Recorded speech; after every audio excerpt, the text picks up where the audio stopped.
Hey, welcome to the 458th episode of the Random Podcast from Heck. My name is Tony, and this is the podcast about random things in the world of entertainment, which includes movies, TV shows, and comic books. Big shout out to Andrew Loken. He is a big supporter of the show. You can be a supporter by going to patreon.com/gmanfromheck. Any amount you can commit to will be awesome.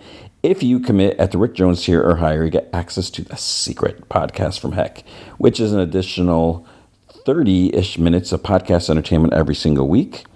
What have I been doing? I've been doing some off my mind, random topics. I've been doing Silver Age, look backs, the weird, wacky covers, and I'm not sure what I'm going to do this week. I might have another off my mind topic, but I don't know if I'm going to do that or not.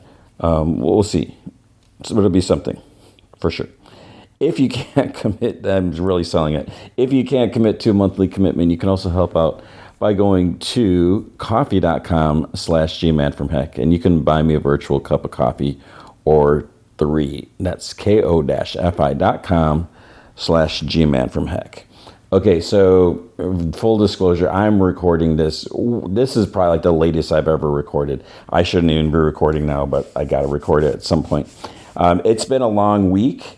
We'll see how things go. Almost done with school for the year, and there's just so much going on. And I don't know if I've ever talked about it, but I tutor a couple like former students since I teach middle school, now they're in high school, and so it's random sometimes tutoring sessions instead of working on podcast stuff or whatever, but it's fun. It's fun to do the more advanced math because since I'm, what I used to do before. Anyways, so what is going on this week? What have I managed to do?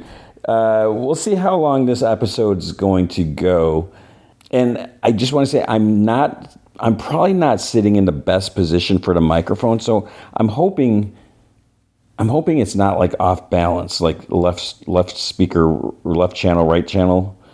But like I said, it's been a long day. I'll tell you. Oh yeah. So what is going on this week? This is the worst opening ever, right?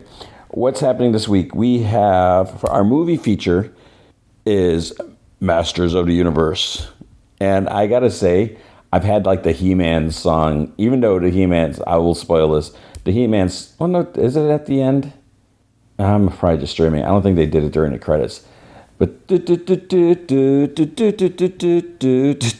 my cat's in my room this he's in here, and he's just looking at me like he keeps giving me these weird looks. Yes, I've had the He-Man song stuck in my head, and so you can hear all about Masters of the Universe. I don't know if I should say it now or should I say it later. I was not super looking forward to this movie before.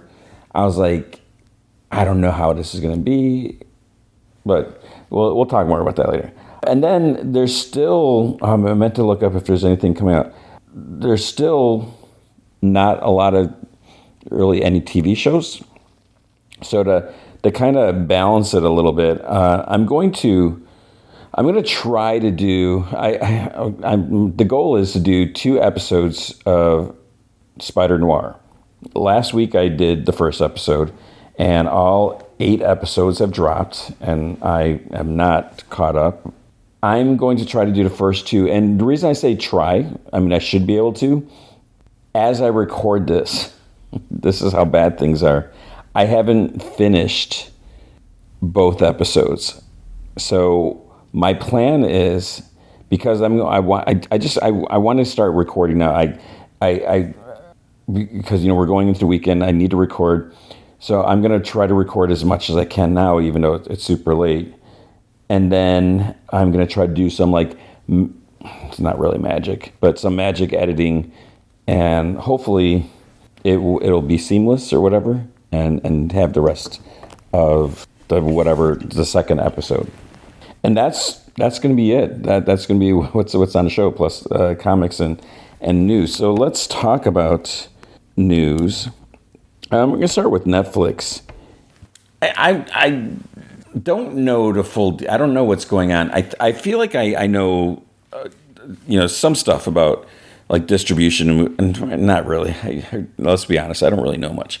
But Netflix, some higher up dude, I don't know if it was a CEO, was something Lin, and he's talking about how they're not looking at doing theatrical releases. They're really not doing it. They have a couple exceptions. Greta, I forget her name. She said the Narnia movie is going to be released in theaters. And then there's also the David Fincher, right? The Cliff Booth movie, which is a sequel to Once Upon a Time in Hollywood. So those will get theatrical releases, but that's kind of it. They're not planning on doing that, which I'm not really sure the reason. I mean, I get that if you're a streamer, you want people to be subscribing to your streaming platform. You want to create content for that. But at the same time, because I've said this before. This is what baffles my mind. Where you look at someone like Netflix, they make all these high budget shows. If we like take Stranger Things for example, that show had to have cost so much money, just salaries alone, and they need to create content like this for people to subscribe. I guess I wonder how many people cancel and renew. And I've said this before. I mean, my Netflix account it's been pretty much the same account since the disc days. It was like we've never canceled it, renewed it. We've just kept it. Like even I'm trying to think like right now, I subscribe to the different, several different streamers, and I'm trying to think if there's anything that I'm not fully using. Actually, maybe what I think is the Marvel Unlimited app. It's like I haven't really used that in a while, but I pay yearly for that. So it just seems weird. I wonder. They put out all this money because they want people to keep subscribing, but what percent of the people cancel and renew versus how many people just keep their subscription? So then, if you have like some big budget movie, it's like you could release it in a theater, and I'm assuming that there is some form, it costs money to distribute the movies, to get them into, you have to make some sort of deal, whatever, maybe, with the theaters to play. And then, there's going to be some promotions, you have to do like posters and standees or whatever. The premiere stuff, I don't think it's going to be that different. Because, I look at it when you do these like red carpet premieres, you have to bring the talent out. And that means you're probably going to have to fly them out unless you're doing it in LA. And if they live nearby, I'm assuming you're going to send cars out for them or something. You're not going to make them like get there themselves or Uber or take a taxi, whatever. And there may be some like, okay, we're gonna do this red carpet. Here's your, do they get per diem? Do they have to pay them to or just give them food? And then is it like wear your own wardrobe, but make sure you look cool, and have your own makeup person, or do we pay for that? So it's like there's all this stuff. But all that aside, when you look at like box office money and how many millions are you bringing in at the box office? So even if you have let's say $150 million production that you're going to stream, if you show in the theaters, and maybe even if it's not like profitable in the theaters, you're still going to make money. You look at like Mandalorian and Grogu, which we'll talk more about that in a bit. A lot of people are saying like, oh, it's the lowest opening, it's the lowest Star Wars, and this and that. But there's also people saying this is just season 4, whatever episodes. So whether it is or not, whether it's been tweaked or whatever, So the alternative is they would, if they just put it on Disney Plus, maybe some people would renew their subscriptions or just keep it, whatever. So I kind of look at it as if you put it in a theater, people are going to go see it. Not maybe not everyone, but I feel like there's a good amount of people that would be like, oh, I want to see that. Well, apparently not with Mandalorian, since they're saying how it's low box office. But there's going to be people that want to see it on the big screen. I feel like I'm talking way too much about this, and this is what am I even doing? This is, like I said, it is way too late. So this is not this is probably not a good idea. So you have all these people are going to see it. They're going to buy their movie tickets, and then at some point, it'll be streaming, and I'm sure maybe some people will want to watch it again. Some people might be like, oh, people who don't like Grogu, who don't think he's the cutest thing ever, they may be like, yeah, I don't need to watch that. So I don't know. I mean, because I look at, like, I saw an IMAX. I paid, 21 something for a movie ticket, and I got, one for me and my daughter.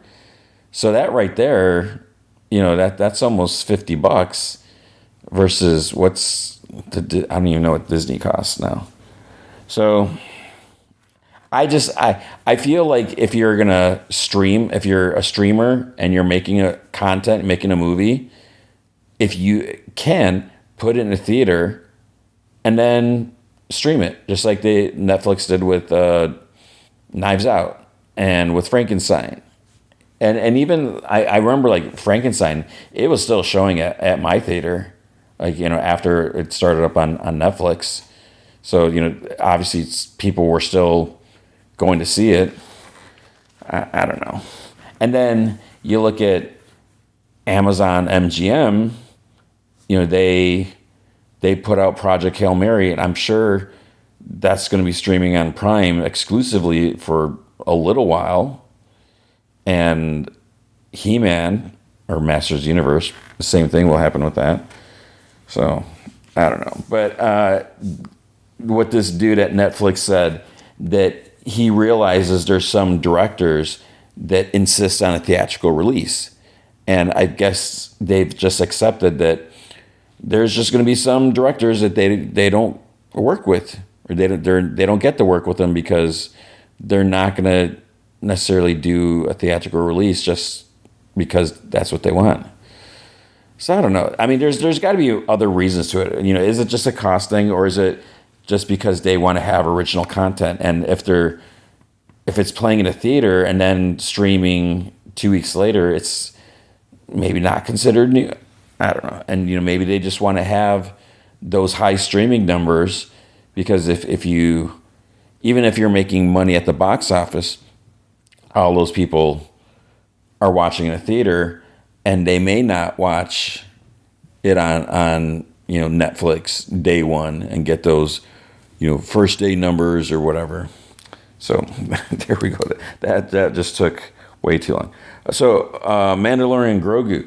I'm not sure how long this will be, but starting this June 5th, so this past weekend, there's another reason for you to watch the movie. As long as you're in North America, there is so apparently there's this thing called Theater Ears app, where you search your theater into Showtime and it'll sync up, and they use this, like, if you want it, like, in a Spanish language, or maybe it's for not closed captioning, but for hard of hearing, whatever. But there's apparently, like, a commentary track, so you can watch the movie and hear what Jon Favreau has to say about it, which is kind of an interesting thing, because a lot of people really like the commentary. I appreciate the commentary, but I don't.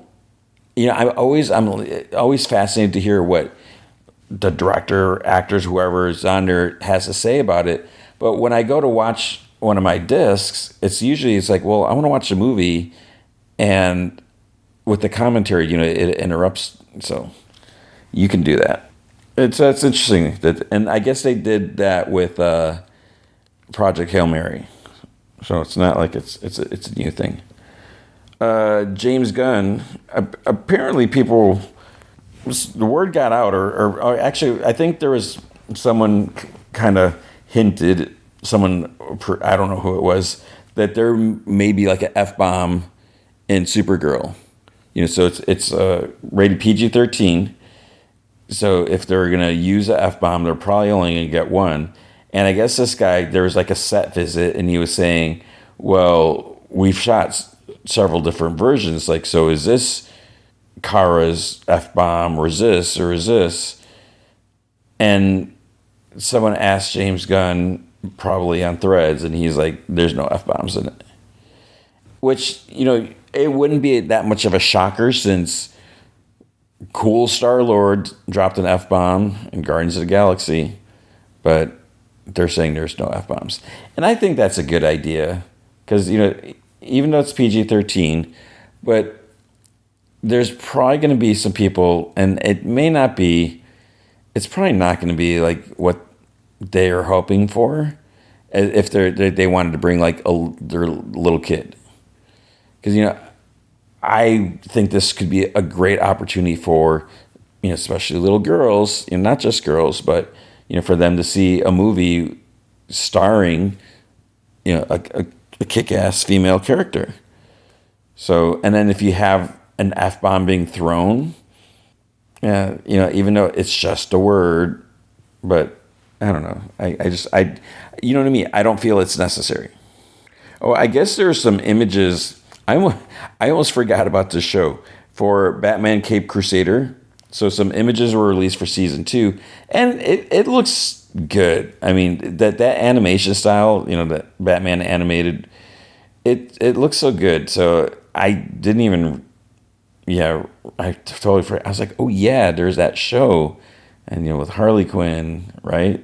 And was Harley in it? I think she was, right? I don't know. Like I said, it's late, so I don't know when that show is coming back. I noted that, but I didn't.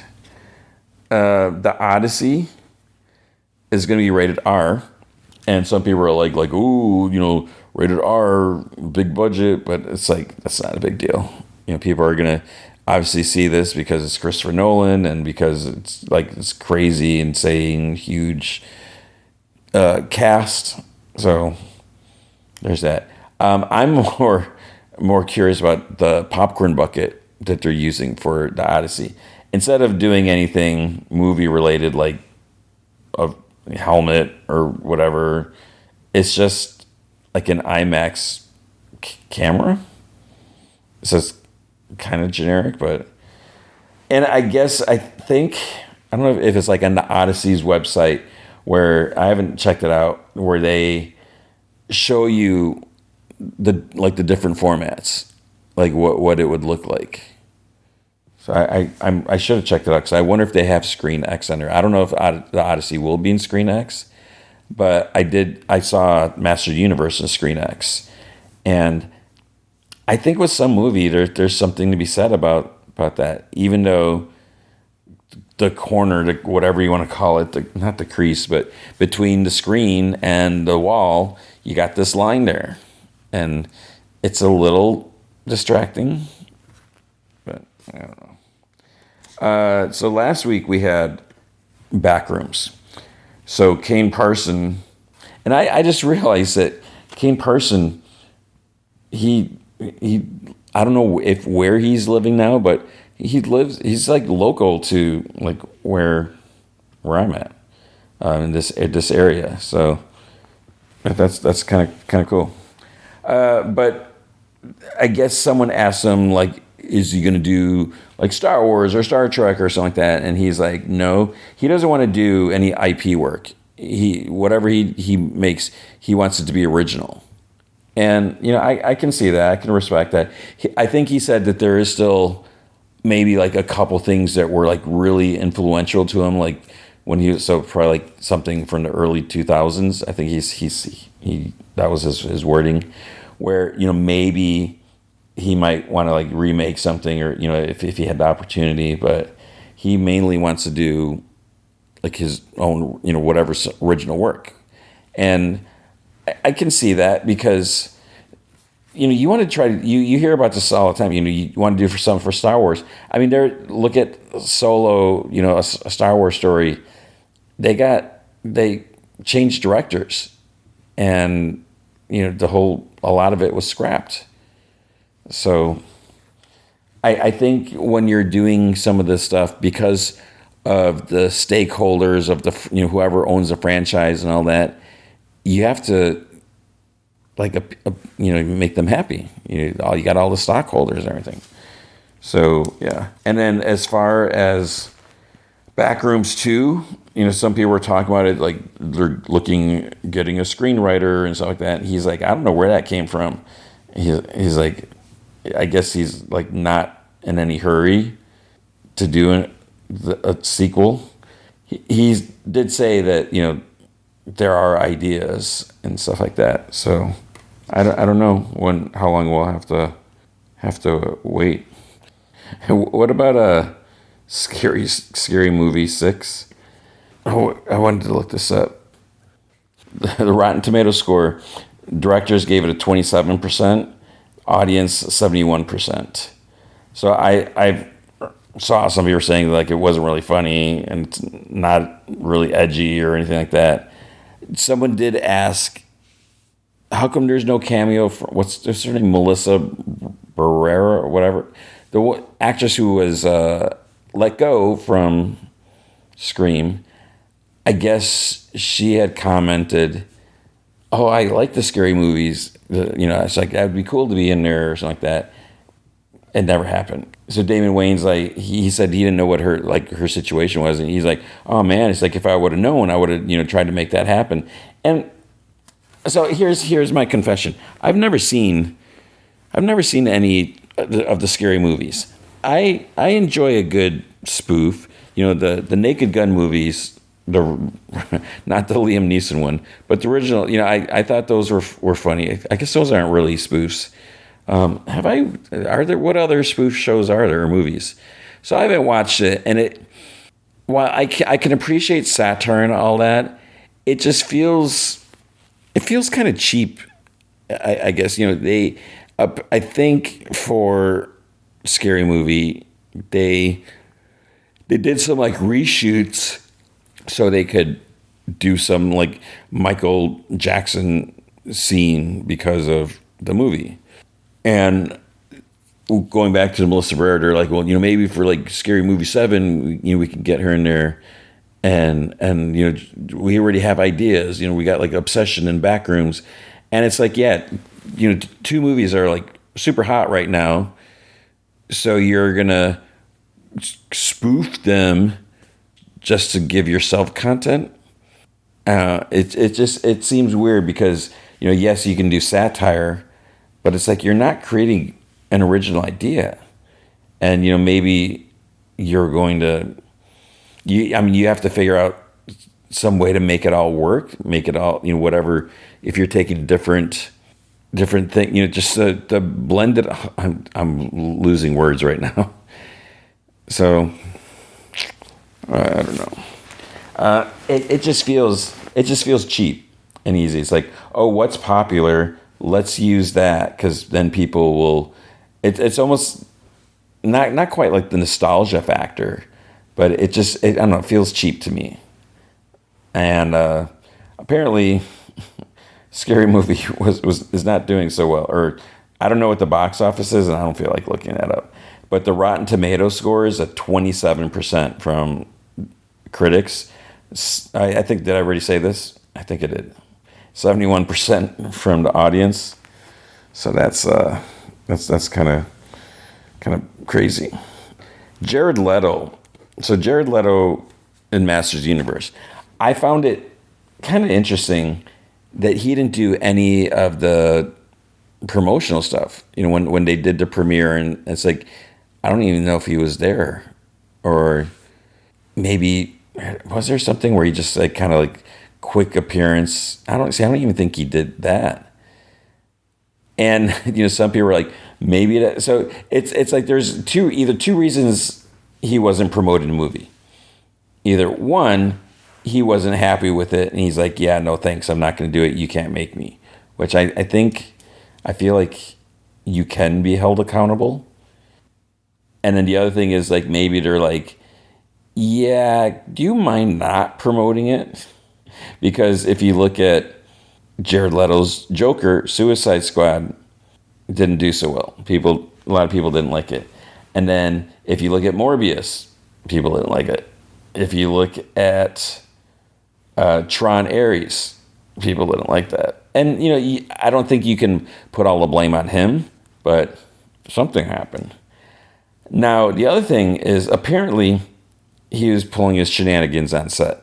So the word was on Suicide Squad, he was actually like torturing his castmates. I think with that, he was like sending dead rats to of each other or to other people, and I think he sent like used condoms to like Will Smith, and so it's just I was going to look at it. It's like, how old is Jared Leto?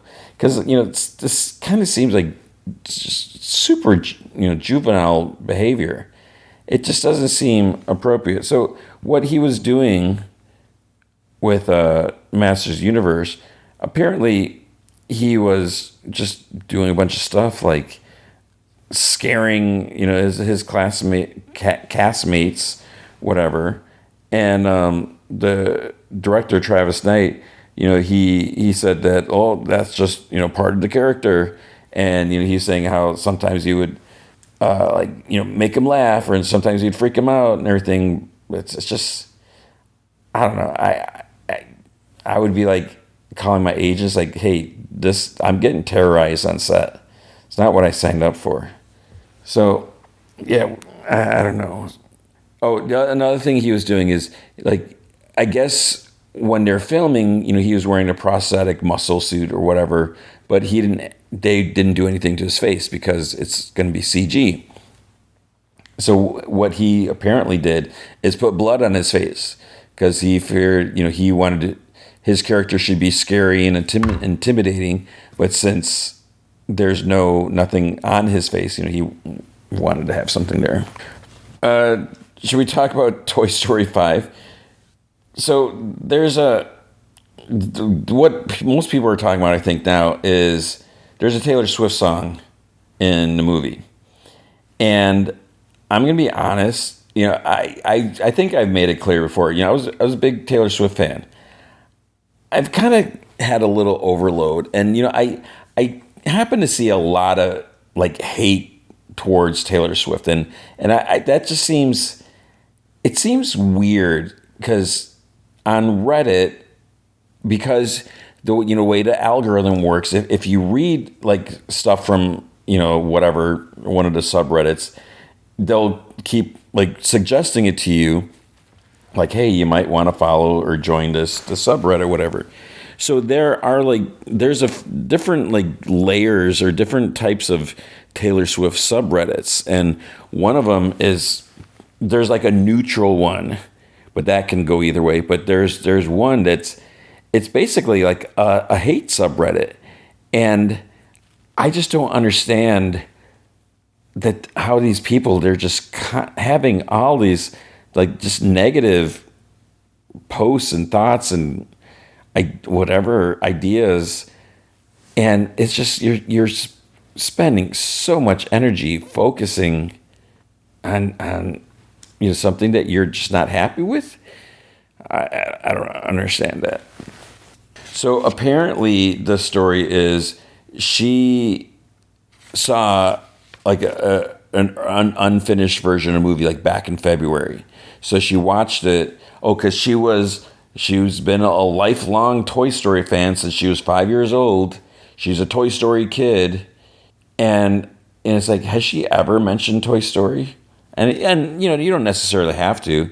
Like I'm trying to think something I may have liked that I just don't mention. And most, I guess because I do this show, I do mention most things. But she watched like an unfinished version of the movie, and then she wrote the song, And then she's like, "Do you want it?" Like, "Hey, you want to use this?"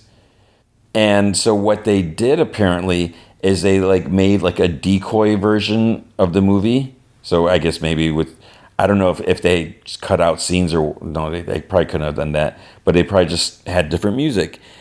When they showed the movie to like the press, and I guess a lot of people even working on it, they had no idea that there was going to be a Taylor Swift song in the movie.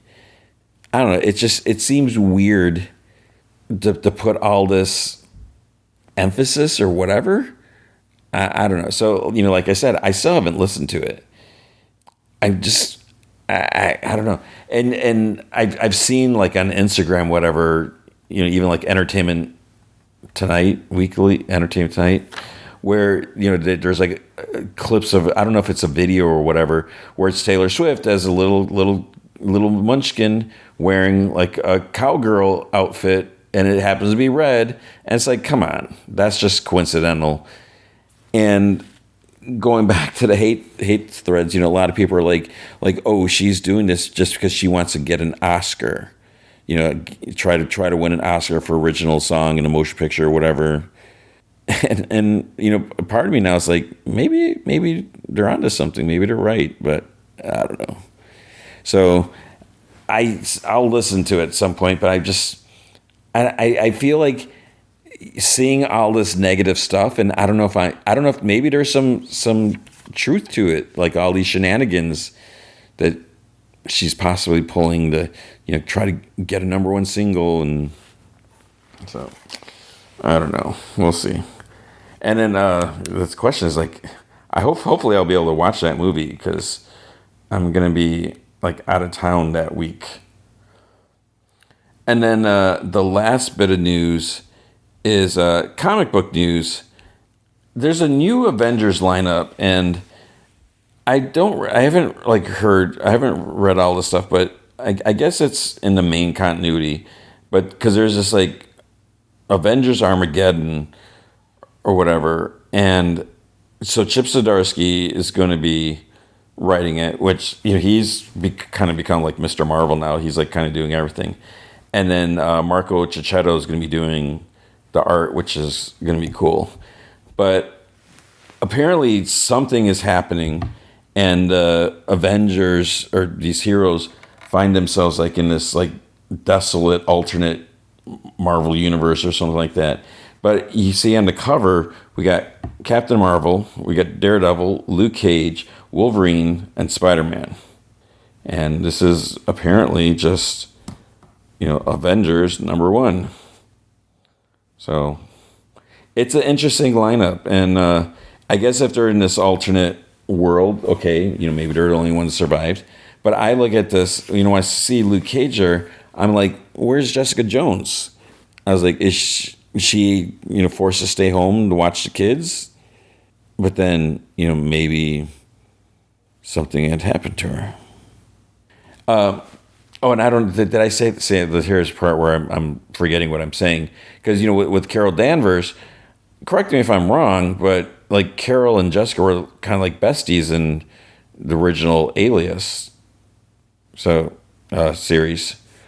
So we'll see. I mean, it's interesting. The idea of like Carol Danvers, Captain Marvel, and Daredevil. No knock against Daredevil, but he's street level and Carol's cosmic. So we'll have to see. I feel like this has been like a way long news segment. So this is going to come out November 4th. So we have a lot of time to hear about that, and hopefully not as much time to listen to the rest of the show, because there's plenty more, but that is going to be the news for the week. All right, with comic books, I did not read everything. One thing that I would have normally read was Gatchaman Red Impulse #2. So that came out, and I mean, it's like I said, it's not really a big secret who Red Impulse is, like what his connection is, but it kind of is. I don't know, but I like the first issue, so I'm curious to read that. I don't think Space Ghost came out. Maybe Space Ghost is next week. There was also Rook Exodus number 10. And I guess it makes sense, but I almost forgot. I was like, is this series done? But I guess it didn't finish off where it ended. So I didn't get around to reading this one, but we'll have to see. If I'm going to be honest, as I always am, I love the Jeff Johns book, but I guess I'd have to say that this isn't my favorite of the four. Wait, how many is there? So we have Geiger, I have Redcoat. I just had in my head Hyde Street and Rook Exodus. So that's quite a few. So we probably had a little break. So Jason Fabik could probably catch up, and Jeff Johns could catch up with the scripts and that. But yeah. So I got to check that out. At Marvel, we had Amazing Spider-Man number 30. And so we talked about this, 2 weeks ago, where Peter's friend, they're working together, and Ben Reilly, who was covering for Peter Parker because he was out in space, and he kind of messes some things up, basically sabotages the work, and it causes, because this dude, I keep forgetting his name. I don't know if his name is Brian. He kind of jumped the gun doing this experiment before everything was fully checked. He became infected with some spore stuff. And now he's basically like a villain. And it's all Ben Reilly's fault. And this dude's, he shouldn't have jumped the gun. But yeah, so now with this spore stuff, he can kind of control people. And Spider-Man is, or Peter, he has to resist, and he can't reveal all the secrets and that. The main thing is there's a pretty big bombshell with Aunt May. It's like something happens, and it's just how? What does this mean? So there's some explaining that needs to be done. We have Cyclops number 5. I don't know if this is I think this is the last episode, or last issue. And I'm really on the fence with this. I when I saw it, I was like, oh, Cyclops is getting his own series, cool. But the entire story, he didn't have his visors or his glasses or anything, so he was just walking around blindfolded. It just seems crazy that he didn't fall more, because I'm sure it just okay. So he's got no visor. That means he can't really use his powers unless he just unleashes it. But the main thing is, if he does that, he might harm an ally. So he can't use his power, and that's the whole thing. Is okay. The cool thing is we're seeing how much how Cyclops handles this, and the fact that he can still do amazing things without his optic blast, and also without his eyesight. But then, that being said, in this week's there's a what if issue, and Cyclops doesn't do so. Something happens to Cyclops, and he kind of falls apart. Whatever. So with going back to Cyclops, the story was fine, and then you got Donald Pierce, and you got these other. I can't say that I loved it. It was just Doctor Strange number 7. I guess this is still the Asgard stuff, so I didn't read this. Got Enchantress on the cover. Fantastic Four number 12, number XII. This was a fun issue. I did see on a Marvel subreddit, someone's they basically didn't like this comic, and some people were like they don't like the series or whatever. Basically, what we have here, what I enjoyed about this is a focus on Reed and Johnny.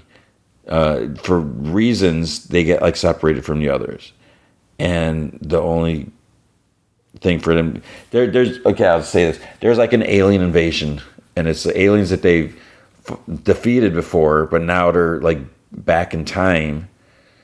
So Reed and Johnny have to one try to blend in, and then two fight off these aliens. And then the other thing is like, well, isn't this going to change history? And Gwen's like, no, you can't. So it was interesting. It was yeah. There's Godzilla Infinite Roar number 5. Iron Man. Iron Man number 6. This was a fun book. Some things are a little like, I don't know if it would happen that way, but there's still things that need to be addressed. So basically, okay, I was about to start talking about Iron Man, and then I was like, I'm going to pause it for a second. I put my head back, and I may have dozed, but not very long. And then I'm sitting there, I'm like, oh crap, have I been recording this whole time? I haven't been. So what was I saying? I don't think I said very much. This was a fun issue, and basically things start off with Tony Stark and Norman Osborn clashing over some particular reason, and then Spider-Man kind of happens to be there, sort of like caught in the middle, and he fully trusts Norman. He's been helped by him, different things where they've helped each other, and so it was interesting. And then why, what's the reason for the clash? And so I mean, it was I enjoyed it. I'll say that. I didn't read It's Jeff brand new week. I need to read that. Actually, let's see. Oh wait, no, maybe this is a collection because it says Marvel Comics 1000. So maybe it's taking the story from there, and then Deadpool. Then maybe there's a new one. So I'll have to check that out. Moon Knight number 5. Basically, this was okay. Moon Knight's allies have all been taken away. The house, what was it called, has been eaten, destroyed, whatever. So Mark's like, he's determined he's gonna stop the evil forces, but then his plan doesn't quite go smoothly. But it's interesting. I don't know. So we'll see where that's gonna go. Let's see. We had Storm number 5. Star Wars Rogue One Jyn Erso. So they've been doing these like one-shot comics to like celebrate the anniversary or whatever of Rogue One.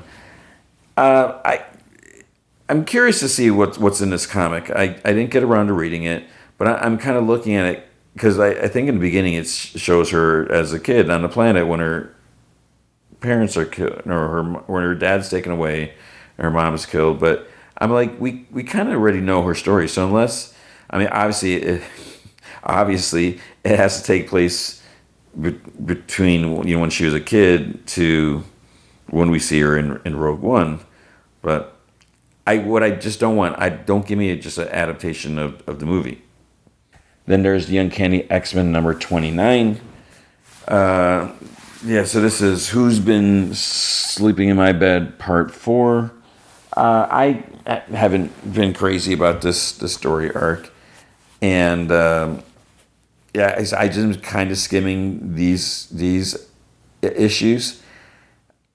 I'm still not fully sure what's going on. But what I guess, let's say I'm going to spoil something, is apparently Rogue, she's talking to a certain person. Well, I won't spoil that. And she's saying that Remy is going through some stuff. It's a little dark, so she wants to help him out. They need to go somewhere, go on a journey. I don't know. So they both leave, but Rogue asks it was just kind of weird. She asked this who she's talking to, "Can you and the other person, whatever, can you like watch over the team or lead the team?" But it's like, wait, Wolverine's still there, and I don't think he really likes the leadership role. He's like, I'm a soldier, whatever. And then Nightcrawler's also there, so it's weird. I don't know. But I'm not reading it as it is. I'll see how it is with these other two, but I don't know. There was a what if Uncanny X-Men. What if Cyclops stayed with Madeline Pryor? It's interesting. What I've said in the past about the what if comics, it seems like often they change one little thing, and then you get these biggest, hugest, like catastrophic results that follow. So with this, it's like, okay, so Cyclops and Madeline, they're going to stay together or whatever, and some things kind of go a little differently, like baby Nathan doesn't get taken right away, but it was. I would have to say, see who Jerry Duggan wrote this. It doesn't feel like Jerry Duggan wrote this, because it starts off, it's like, okay, that's cool, that's interesting, whatever, and then all of a sudden it kind of takes this veer, and Madeline, she's getting a little extreme. So I don't know. But yeah, I like the what ifs comics. I just sometimes I feel like they're just they it's like, not just because one little thing doesn't happen, why does it have to be like the worst possible things after? I don't know. There's Wade Wilson Deadpool. I didn't read that. I don't know who that's supposed to be. Because at first I thought it was Cable, but no. And then it's like, oh, maybe it's a Punisher, but maybe it's Hammerhead? Oh, yeah, it's a little misleading, I think. Then there's X-Men 97, number 1. It looks like, I don't know if it might be the same creative team from the last comic. I think you got Todd Knock doing the cover art, which it looks great, of course. I started skimming this, and my problem is, like, I think last week there was a X-Men 97 season 2 trailer, and I still haven't seen it. And part of it is, while I like the show, it seemed like there's a lot of characters that were a little annoying. So I'm not, yeah. I feel like I just had some, like, a bad taste in my mouth, and so I don't know. Then the last thing at Marvel was X-Men of Apocalypse, so number 4, so I'm not reading that. At DC Comics, we had Batman number 10, so this is Matt Fraction, Jorge Jimenez, and basically Vandal Savage, so he's a police commissioner now. He's declared war against Batman, and his plan was to, spending all this money on whatever vehicles or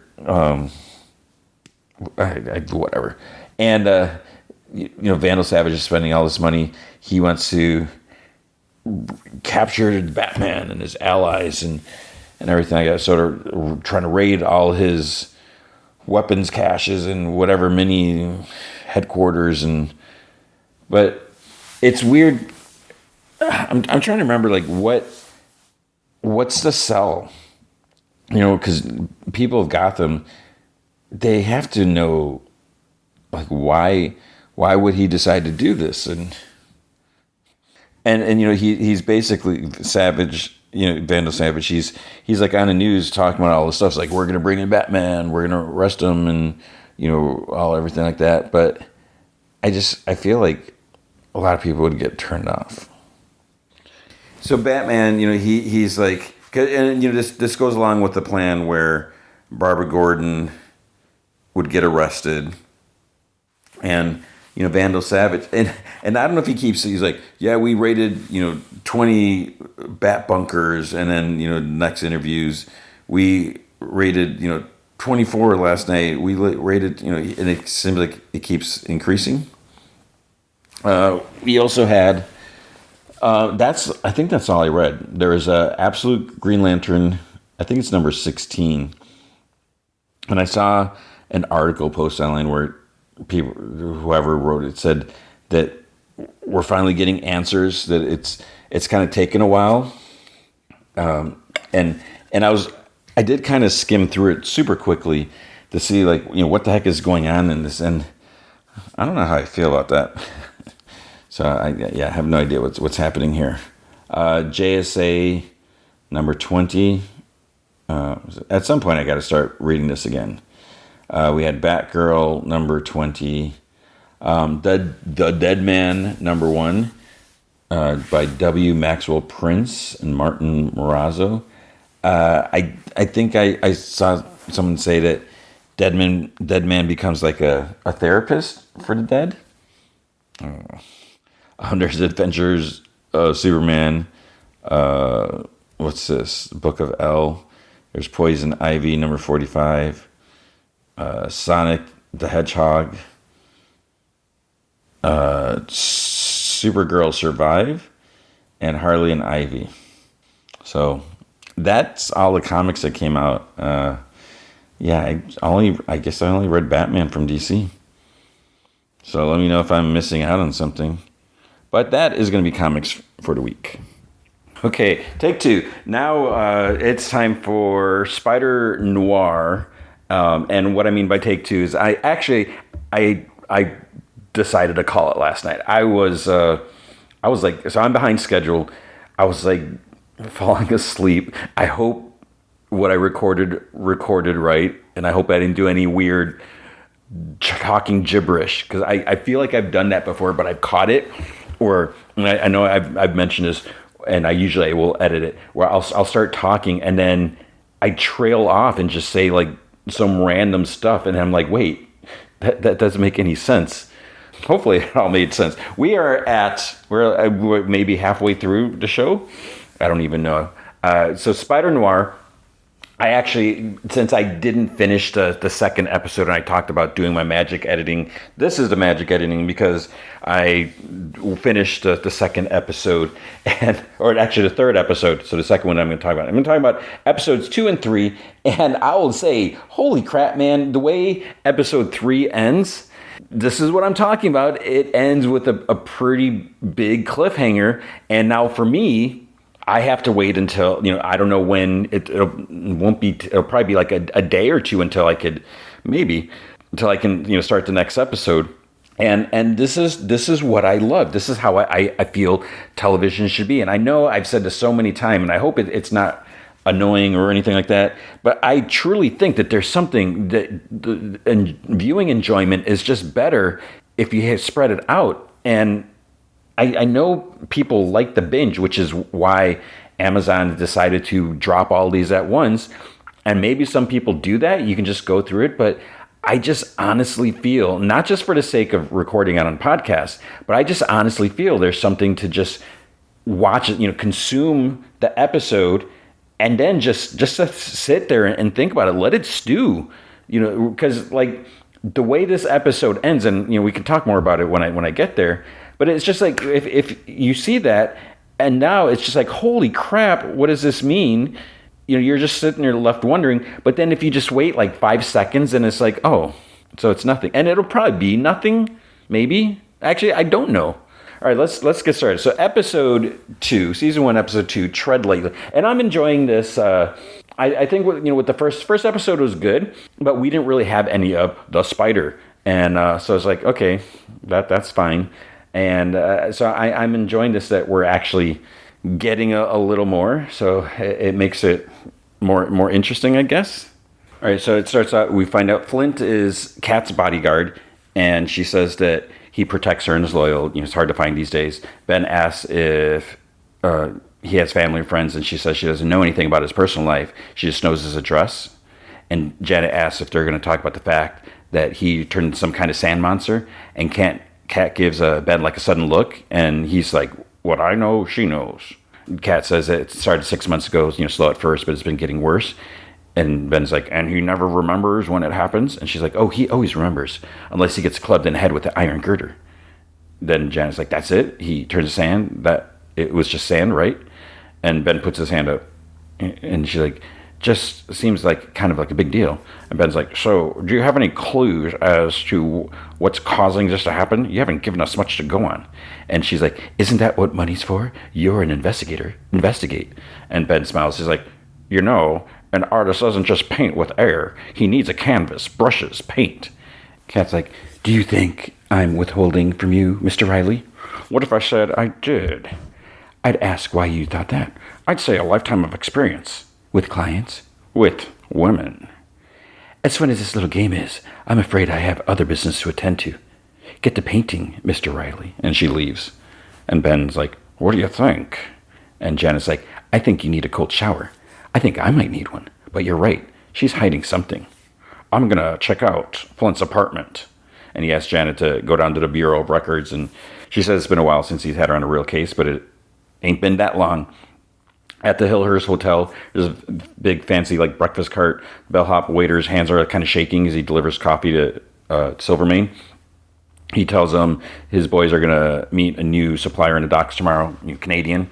Winston says it's not smart for him to go out in public till they know who tried to take him out. Silvermane says that he'll go where he wants. And Winston's like, "With all due respect, you don't pay me what you pay me for my charm or disposition. You pay me to keep you alive, and I'm telling you it's a bad idea. If you dying benefited me, I would have done it myself 10 years ago. But I know what I'm good at, and I know what I'm not. And I need you to stay alive and in power. So pretty please, with cherry on top, let me go down to the docks ahead of you. Once I make sure everything's kosher, you can waltz on in and show everyone the brightness of your feathers." And he's like, "You finished? Problem is not that the guy is out there. The problem is that they thought they could take me out at all. Ever since the spider disappeared, things have been comfortable. Maybe someone's thinking I got complacent or soft. Maybe you're one of them, thinking you could take me out. If you could set yourself on fire like Addison, then you might have a shot. Imagine controlling that kind of power. Now, Flint goes missing right after. He's been acting strange lately. And if those things are related, go look for Flint. And when the boys find that PI, bring him straight to me." We see Robbie. He gets like dressed up. He only has like ketchup and milk in his fridge. And he puts like a lot of ketchup on a slice of bread and makes like a sandwich, and he eats it. Makes a phone call. The secretary says that she told him several times that he's never getting his old job back. So it's interesting. Like, this secretary doesn't seem like she likes him, if it's the same secretary we see later.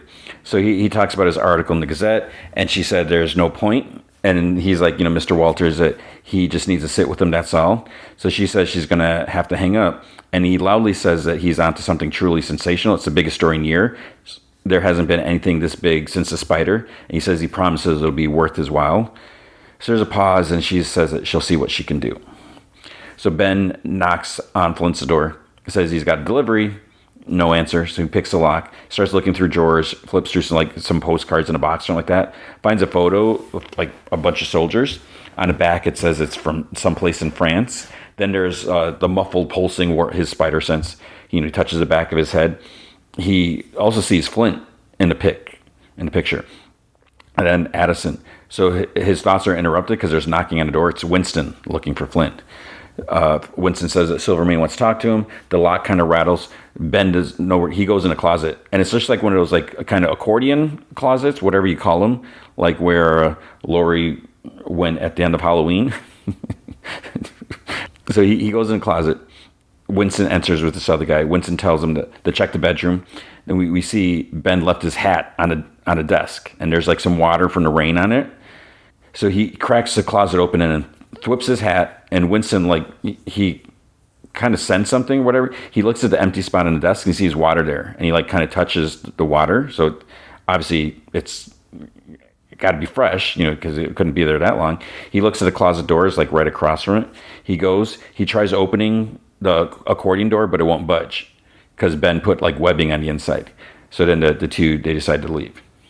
But so the question is, how long does they haven't really said, is his webbing natural? Because I don't think he's wearing web shooters. He wouldn't be wearing. I mean, if he got rid of his costume, as we saw like in the first episode where he put it in a wall or whatever, I don't think he'd be wearing his web shooters all the time. And if he did, someone would be likely to see him.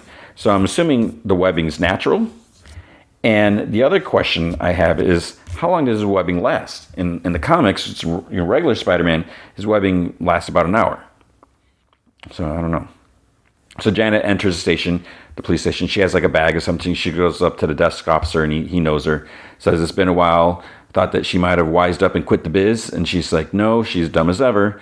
She holds up the bag. It has like a burger or sandwich on it. It's from this delicatessen. She says she found it sitting outside. She doesn't know if it belonged to anyone. He takes it, opens, and like sniffs. He's like, oh, my wife made me quit eating these. And she's like, okay, well, if that's the case. And she reaches for it. And he's like, hey, last I checked, you ain't my wife. And he puts it under the counter. So then this is their arrangement, whatever. So he's like, name? And she's like, Flint Marco. And he's like, I'll be right back. Don't you dare touch that bag. He's like, it ain't a bribe if I don't get to eat it. So later at the office, she says that Mr. Marco has quite the record, grew up in Brooklyn, working class, came back with no prospects, small crimes, then bigger ones, arrest. Now he's enforcer and Ben's like, Silvermane. And she like wonders how he knew. It's like, that Winston guy showed up while I was at Flint's. And she's like, you hid in the closet? I hid in the closet. He shows her the photo and she reads the location and asks, like, didn't he fight there too? He's like, yeah, it was one of the biggest battles in the war. There were 1 million of us there. And she notices Addison in the picture and she asks if that's what Kat's hiding from him. And says that she bet that she knew Flint had a friend with superpowers. He says that what he doesn't know is why she didn't tell him. And Janet says probably thought that he wouldn't have taken the case. And he's like, she would have been right. So Ben goes to the alcove. Kat is rehearsing, like playing the piano. When she stops, he says that he doesn't think he's ever heard that one. And she's like, well, I wouldn't think so. It's an original. He says he visited Flint's apartment today and he asks if the photo means anything to her. And she says that, she knew he was in the war. Then Ben points and asks, what about Addison? So she just kind of glances. And then Ben asks if he ever came around the alcove to, visited Marco.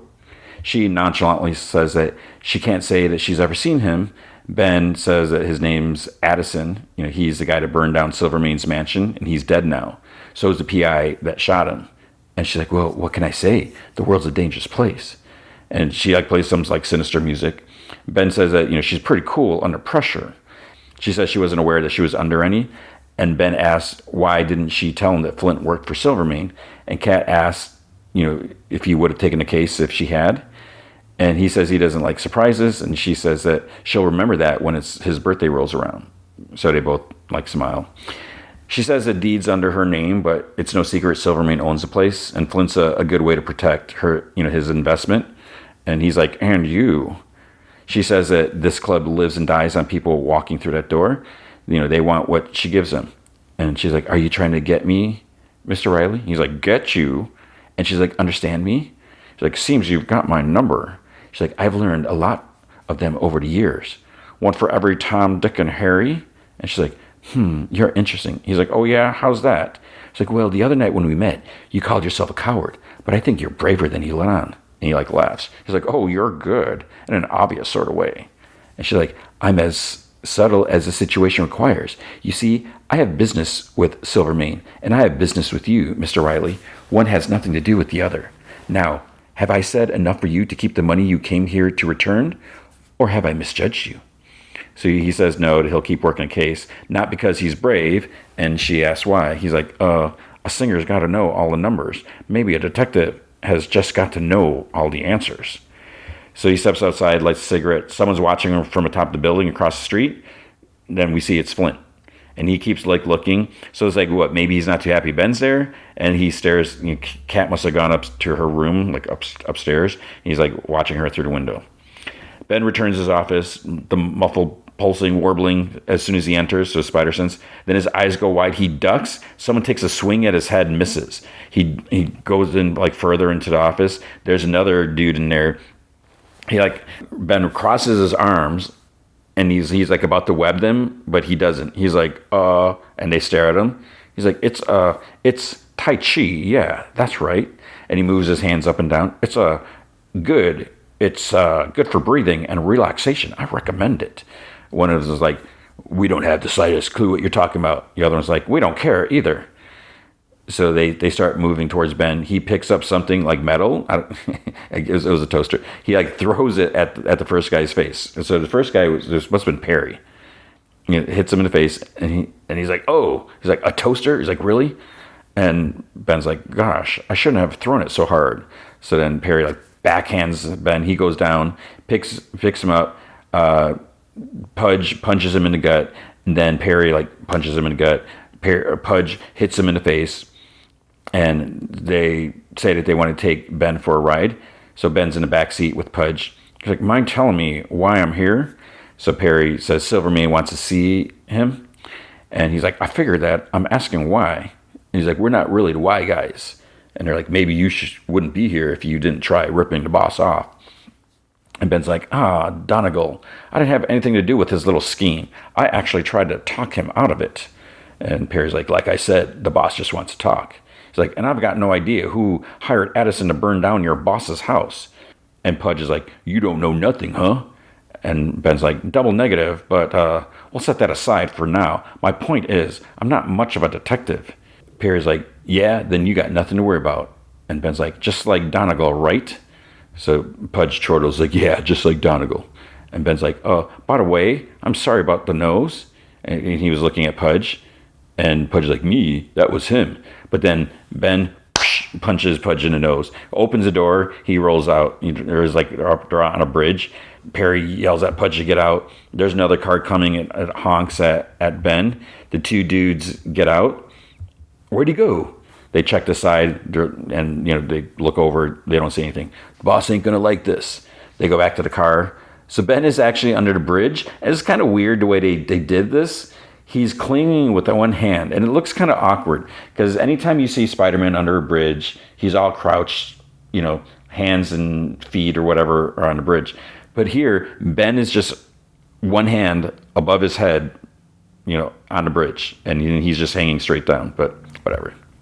Next day, the mayor gives a speech. Times are tough. The true measure of a city is how it responds to the hard times. This is New York. They're going to stand strong against the rising tide. Ben and Robbie are there. So Ben asks, Robbie what the headlines here. And Robbie's like, Desperate Morris delivers dud. And Ben's like, no, I'd go with quadruple M. Mayor's missive, Mrs. Mark. And Robbie's like, man, I wouldn't trust Hudson to do my laundry. And that man's going to beat Morris by 10 points. Ben says, sometimes you just want a different brand of snake oil. Robbie's like, so you going to explain your face? And Ben's like, let's just say you should lay off the Addison reporting. And Robbie's like, Silvermane? It's like, he's on a warpath about Addison.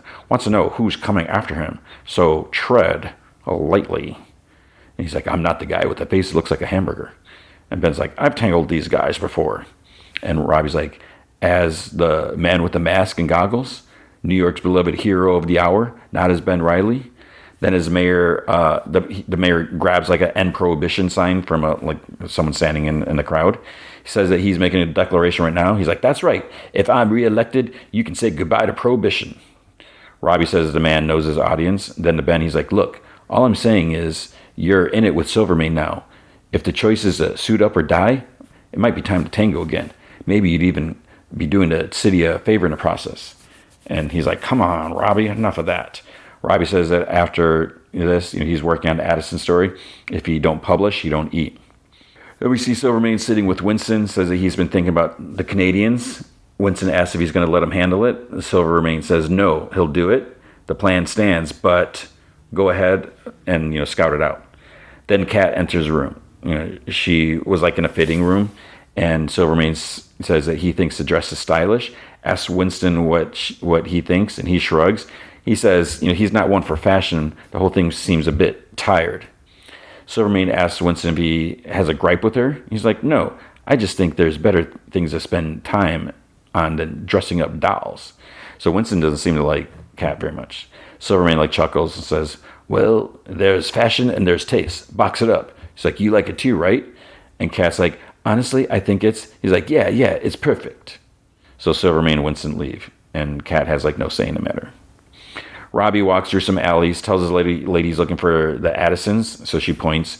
Robbie knocks on the door, there's no answer, so he enters, looks around. There's like lady shoes on the bed. He feels the stoves, if the store's warm or not. Flips through the mail. Then this big dude comes up behind him, asks, who is he? And Robbie's like, hey, brother. So I don't know if I mean, obviously Robbie is black. It's an interesting, like looking at the dynamic. I saw in Threads someone mentioned there's racism in Spider-Noir, and it's like, well, why wouldn't there be? And because it's taking place in the 30s, right? Prohibition, when was that? And Robbie's black, so there's some things that are off a little bit. The fact that Robbie is a news reporter, would a newspaper hire a black person back then? Maybe, if he was good. I don't really know, because I wasn't there. I'm not an expert on history. And Kat is Asian. Fine, mix things up. Make sure you got the best actor. But so Robbie, the guy that comes up to Robbie, he's black also. So Robbie's like, hey, brother. And the dude's like, don't hey, brother me. I asked you a question. He's like, you sure did. And seeing as you're a very large and angry man, I'm going to answer. I'm looking for Vera Addison. Know where she is? Why do you want to know? And Robbie's like, well, I'm a reporter working on a story on James Addison's death. Wanted to talk to his widow. So the big dude takes his hat off, in shock and respect. He's like, Jimmy's dead? And Robbie's like, oh, I'm sorry. You guys were friends? How did he die? Robbie looks at, there's a handprint pushed into a wooden pole, which is kind of weird. And he's like, there was an explosion at the Standard Oil Depot. And he's like, why are you writing about him? And he's like, well, before he died, he burned down the wrong house. And dude's like, whose? And Robbie's like, Silvermane. And the big dude doesn't say anything. Then Robbie notices some handprints on top of the chair. Dude gets angry. He's like, it's time, you leave. And he lunges around Robbie, but he ducks away. He's like, wait. He's like, Addison didn't just take it upon himself to burn down the house of the most dangerous man in the city. Someone paid him to do it. Now, look, he was your friend, so I'm guessing he wasn't a bad guy. He was sick, and these days call for men to use their sickness to get by, until their sickness eat them alive. And Robbie's like, hang on, what do you mean he was sick? I don't know who hired him, but yeah, his wife might. He's like, and you know where I can find her? Try the Jeffrey Hotel. She always went there when they came into some money. And when she came back, the money was gone. Go figure. And he's like, thanks, I'll pay her a visit. So there's some visitors at Riley's office. Janet says that, she hardly comes to the office anymore. She can't remember the last time she saw him. So then the thug holds a gun up to her. He's like, well, maybe this will jog your memory. And she's like, please, I'm telling you the truth. And he's like, for your sake, I hope so. We'll be back. So I can't remember. I don't remember if it was Perry and Pudge. Maybe it was, because obviously there's more thugs than just them two. Ben walks in his office, sees the thugs exit, while he's across the street, and he ducks out of sight. After they drive off, he rushes to the office. The place is trash. He calls out to Janet, and she's on the floor picking things up, like papers and that. He's like, did they hurt you? And she's like, no, not this time, but they said they'd be back. She's like, Ben, they put a gun to my head. They kept saying that I'd end up like Donegal. That if I didn't tell him where you were, he and I'd be crossing the river Styx together. What does it mean? He's like, it means Donegal's dead. Silvermane killed him, but I'll take care of it. And she's like, ever since Ruby died, I've been waiting for you to get it back together, back to the man I know is buried somewhere inside you.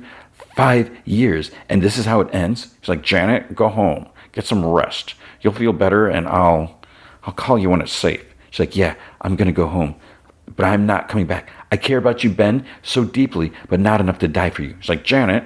Then he sits at his desk, thinks back to Ruby, takes a ride to an apartment building, goes into the maintenance closet. He comes out wearing glasses and holding a mop. He knocks on the door, says that he's Pete with maintenance. He apologizes for the leaks and walks right in to some dude's apartment. Said that there's water everywhere downstairs. Tells him that then he's like, oh, the table would look better by the window. And he says something about the lighting and everything like that. And the wife's like, I told you. So they're like, have you been here or something like that? And he says he's familiar with the unit. And so he knows where the bathroom is. So he goes in there, locks the door, and he starts pounding on a wall with a monkey wrench. And a couple are listening outside. He says that he found the issue. Behind the wall is a briefcase. and he pulls out the mask. So obviously that's where he put it. And whether he lived there and then, when Ruby died, he moved out and he sealed up the wall. So the man asks, like, what's going on in there? And Ben quietly, he's like, we're in an existential crisis, if I'm honest. And the guy's like, about my toilet? And Ben keeps looking at the mask. He hears a doorknob rattling. They enter. Ben's gone. The window's open. And the wife's like, I don't think that guy was a plumber. Robbie goes around the back of the hotel. He knocks on the door where Mrs. Addison's supposed to be. The woman's all dolled up. She opens the door and says, she's like, I didn't order anything. He introduces himself, says he's a reporter. She moves to like slam the door, and he puts his foot in the way. And he says he just wants to talk. And she says that he has 5 seconds to get out of here or she's going to scream. And she mentions how it would be for a white woman screaming about a black man trying to force his way into her hotel room. And Robbie smiles. He's like, actually, I got a hunch that you wouldn't want the city's most ruthless gangster knowing that the money someone paid your husband to kill him is being spent on, and he kind of looks, lobster and designer clothes. So go ahead and scream, honey, unless you want me to do it. I got a pretty deep voice. It really carries. So she reluctantly lets him in.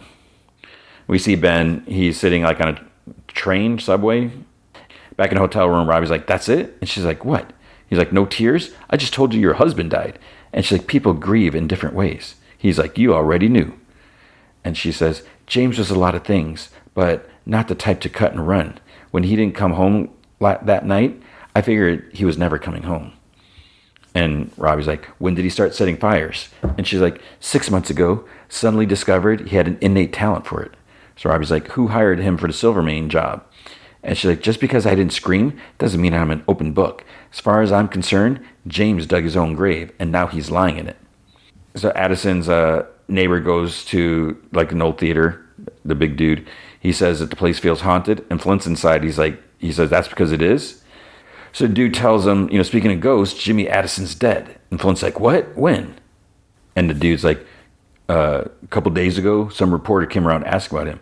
Want to know who hired him to kill Silvermane. So Flint scoffs. And then the big dude's like, you didn't know. And Flint's like, if I'd known, I would have stopped him. And then the big dude's like, Flint, you don't look so good. And then Flint's like, it happened again.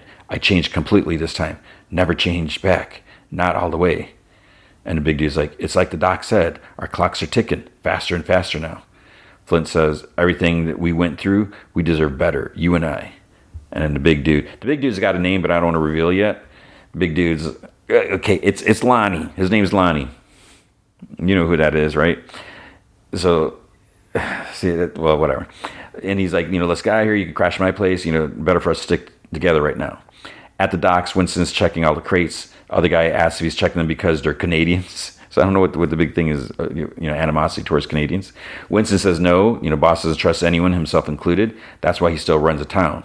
Then he calls Silvermane, tells him everything's good, ready for him to come. Silvermane says he's on his way. So they're driving over. One guy sitting opposite Silvermane sees something behind him. It's the spider swinging towards him. So Ben suited up. He lands a little awkwardly on top of. There's like a car. I think there's like 3 cars. So Silvermane's in the middle car, and so one guy leans out to check it out. He gets yanked out. The other guy has a Tommy gun. He leans out, same thing. He gets pulled out. So then the spider is on a car. Silvermane ordered, because they can kind of see him up there. So Silvermane orders them to shoot him. They start shooting. The guy driving the other shoots his pistol up at blindly at the ceiling. So Spider jumps back. He's hanging on by 2 spider webs, climbs back up. The driver looks up through the hole that he shot, and Spider's like, hello. He spins a web right through the hole onto the steering wheel, and then he spins another to a building, jerks the wheel so that the car flips and then he just swings away. So the overturned car kind of blocked the way. They're sort of in a warehouse district or something like that. So the car is on its side. Silvermane's car and the other car behind him with more thugs. They have to stop. Thugs get out while Silvermane remains inside with Perry and Pudge. They have no idea where the spider is. They're looking around. He drops down behind them and somehow manages to whistle with his mask on, which maybe you could do that. I don't know. They turn to shoot, but he webs a gun, pulls it down, so he starts like shooting, and then he pulls it to the side and he shoots the guy next to him. Then he pulls another guy like towards him. He's like, "Come here," and he uses him as a shield. He's like, "Thank you." Webs another guy in the face. Another guy like shoots from the other side of the car. Spider tries webbing him, but it goes up past him. The guy like smiles. He gets ready to come out and shoot, and then the Spider pulls and yanks out a big radio from the building, smashes the guy like in the back of the head. Silvermane asks Perry and Pudge like, "What the hell are they waiting for?" You know, they're like hesitant to get out, and Silvermane yells at him. So the Spider, he gets muffled pulsing, his spider sense. Guy pops out of the car with a gun. Spider webs his hand and his gun to the door, punches him, knocks him out when he walks by. Now he faces Pudge and Perry, and Perry's like, "Whoa, whoa, whoa." And it's like, "Not another step." So the Spider crosses his arm, webs them both in the face, and pulls their heads together into each other. So they're knocked out. And he's like, "See? Tai Chi." So he gets in a car with Silvermane, closes the door, sitting across from him. Silvermane stares at him, and then he's like, "Been a while." And Spider's like, "You've done well without me around, haven't you?" And Silvermane's like, "Didn't you know you did hit jobs now? Do you mind if I ask who hired you?" And Spider's like, he kind of changes his voice a little bit, but I forget how exactly it is. He's like, "Nobody hires me. I'm here because of Ben Riley." And Silvermane's like, "Riley, the Flatfoot?" He's like, "Yeah, that's right. I owe him a favor." "Sorry, where are my manners? You want a drink?" He's like, "No, I want you and your goons to lay off Riley. He doesn't know who tried to kill you, and roughing up his secretary isn't going to change that." Silvermane's like, "So I leave the gumshoe alone and that's it? Because, back in the day, you really couldn't leave me alone, could you?" "I don't think you're listening to me, Silvermane. This is your only warning. If you mess with Riley or any of his people, I will kill you." He gets out of the car and he takes off. In his office, he sits in a chair with his mask on. He's like in front of the window. He takes it off, opens the drawer, takes out a bottle. Phone rings. Robbie calls him. So there's like a commotion behind him. He's like, "This you? Is this your doing?" He's like, "What are you talking about?" He's like, "Did you stop Silvermane's car?" He's like, "Oh, you heard about that, huh?" He's like, "Yeah, well, I got some bad news for you. Cops had an ambush set up for Silvermane at the docks. Someone gave them a tip about a booze exchange." And Ben's like, "Someone tipped off the cops about a Silvermane booze exchange?" And Robbie's like, "Yeah, they're rounding up about a dozen of guys right now. Cops are all set to catch the man himself in the act, but Silvermane never showed." And he's like, "Do they know why he didn't show?" He's like, "No, don't worry. Police got word that someone stopped Silvermane from coming. They don't know it was you." He's like, "Poop, gotta go. I ain't trying to die in no phone booth." So there's like gunfire behind him. Ben thinks about what just happened, sees a spider on his desk, and puts his hand down so it crawls on it. He's like, "What the hell did I just do?" So that's the end of episode 2. Okay, that's fine. Not a huge cliffhanger or anything like that. But okay. Episode 3, episode 103, season 1, episode 3, Double Cross. So Robbie and Janet watch Ben as he puts like a stack of books on her desk to replace a broken leg. He says this would go quicker if either of them pitched in. And Janet says, "It can't be that easy." But she's not talking about the desk. She looks at a photo from Flint's and says, "Imagine fighting in a war and dying at home." Robbie says that, he didn't die a banker. He torched things for a living. Besides, his wife knew exactly what he's up to. And she seemed to be doing just fine, living it up at the Jeffrey Hotel. Then he curses, like in surprise, like into picture. He's like, "I met this guy at the Hooverville. He's the one who pointed me to Addison's widow." This Janet's like, "So he knows both Addison and Flint, Marco? Two men with weird powers all of a sudden? What are the chances?" And Robbie's like, "Exactly. I'm going to go find this guy again, ask him some more questions." So he leaves. And then to Ben, Janet's like, "What are you thinking about over there?" He's like, "I'm thinking I want you to check if those 3 were ever POWs. Our units were segregated, so this guy couldn't have served directly with Addison and Flint. So how come they're all in the same picture?" So Janet looks a little impressed. He's like, "Sometimes I think you forget I do this for a living." And she's like, "Can't imagine why." So there's a loud knock at the door. Silvermane comes in with like Pudge and Perry. And he's like, "Ben Riley." And Janet opens her drawer. It has a pistol in it. Ben looks at Janet. And Silvermane's like, "I come in peace. Finburn. We haven't been formally introduced, but we have someone in common." So if Silvermane has like an Irish accent, I cannot do an Irish accent. So no offense. So he says they have someone in common. Ben's like, "In that case, welcome. What happened to your muscle? Couldn't find a woman to push around? And Silvermane's like, I believe you owed a lady an apology. So he walks into Ben's office. He's like, come on, Riley, I've got a job for you. So Ben goes in his office, closes the door. Janet closes the drawer, and she's like, I'll take that apology now. I don't know if she got it because they didn't show us. So Ben grabs a bottle, and he's like, why me? Why not Winston or one of your other guys? And Silvermane's like, I have Winston looking into where this Addison boy came from. Maybe there are others like him. After me little run-in with your pal, the Spider, I really see the value of having friends with superpowers. He's like, oh, yeah? And Silvermane, he like makes a sour face when he takes a drink of Ben's whiskey or whatever. He's like, all right, now I need your help with a rat problem. You see, somebody sent Addison to burn down my house, and I'm assuming the same somebody tipped off the cops about my booze shipment. He's like, got any leads? It's probably somebody on the inside. And Silvermane sighs. I thought it might be a guy on my payroll, Flint Marco. He's been acting strange lately, too, but he didn't know about the shipment, so he's either in the clear or dead at the hands of the rat. I want you to find out who it is. Start with the police raid. Somebody always gets paid, but the only thing you can trust is human nature. He drinks the rest and he like groans. He's like, Jesus.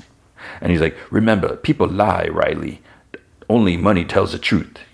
So remember those words. Takes out a little envelope, a retainer. He's like, there'll be a bonus if you finish the job. And he winks at Janet. And she snatches up the envelope before like they even make it out the door. And she's like, so that's how you fix it? We work for him now? And Ben's like, getting paid is better than getting murdered. And she's like, hard to argue with that. She pulls out maybe a couple, I don't know how many bills, but like the bottom one's a $50 bill. And he's like, people lie. Only money tells the truth. The hell does that mean? She's like, must be something rich people say at cocktail parties. Not that I'll ever know. There's actually like several bills. Ben picks one up. He's like, wait a minute. He holds it up to the light. She's like, what, you didn't know they made bills that big? So he picks up another, holds it up to the light. She's like, I heard a rumor there's even 100. She's like, crafty bastard. Marks all of his bills. Do we still have any of that money from Cat Hardy? She's like, we oughta. Unless you've been sneaking off to gamble on the horses. He's like, he's marking mine. He's probably marking hers. So he looks with like a magnifying glass. He's like, bingo. And there's like a mark on the 50. So he marks them, like they're marked differently. Out on the street, Ben looks at like different cards that he has. Like there's one is like a press card. And he stops at one that says Patrolmen's Benevolent Association. So he goes into hospital with like a slight limp. He coughs loudly. Nurse asks if he's hurt. He's like, and with a like heavier accent, he's like, years ago, and he's really doing the like, you dirty rat, you killed my brother. Though it says with my gangster accent. So it's some sort of New York. I don't know what kind of accent it is, but he says years ago he caught a slug in the line of duty, and her good colleague saved his leg. God bless them all. And she's like, what's your name? He's like, Officer Batnick with the Patrolmen's Benevolent Association. He flashes a badge for like a split second. He's like, can I trouble you for the room numbers of the boys that came in from last night's raid? And she's like, Patrolman Jones is right behind you, honey. He's like, oh, thank you. So he goes in a room, flashes a badge, says he's from the association, talks about him raiding Silvermane's shipment, says he's a very brave man, says that he's there on behalf of the union to ensure that the city's esteemed officers are properly compensated for their injuries. After all, a patrolman only goes where he's told, right? And Jones is like, glad someone understands how it works. You got no choice in the matter. And he's like, been there, see? He always says that, see? Yeah. You dirty rat. He's not the rat. Orders are orders, see? So who told you where to go? And again, I didn't add that he's literally saying see. Who says see? And then Ben steps out and asks the nurse for Sergeant Miller. So that's Jones said. That's what Jones said. So he talks to Miller, lights a cigarette for him. He's like, when things go wrong in the field, the higher ups wind up carrying the can for the injuries to their men, friend to friend. And he pours him a drink from a flask. You could be in for a little trouble down the road, especially with guys like Jones. And guys like Jones, what the hell did Jones say? These raids, they're meant to take weeks of prep, and all we got was a measly couple hours. Pinning it on me is BS. If you want to blame anyone, you should be talking to. And then Ben's like, Lieutenant Dunn. He's in another room. Let's just call it what it was. A total poop show. Brave men sent to ambush our city's toughest mobster with little time or information now lay injured all over the hospital. Does that sound fair to them? And the guy's like, I get orders like everybody else. Think you can say no to the chief of police? Let's see you try. He's like, do I need to remind you that you're lying in your stomach with a bullet stuck in your ass? And the guy's like, when the chief tells you these orders came from Mayor Morris, there's no question left to ask. He's like, the mayor himself, huh? So Ben's eating a sandwich or something. He's outside a phone booth. This lady comes up. He says, it's no good. It's broken. Second one today he came across.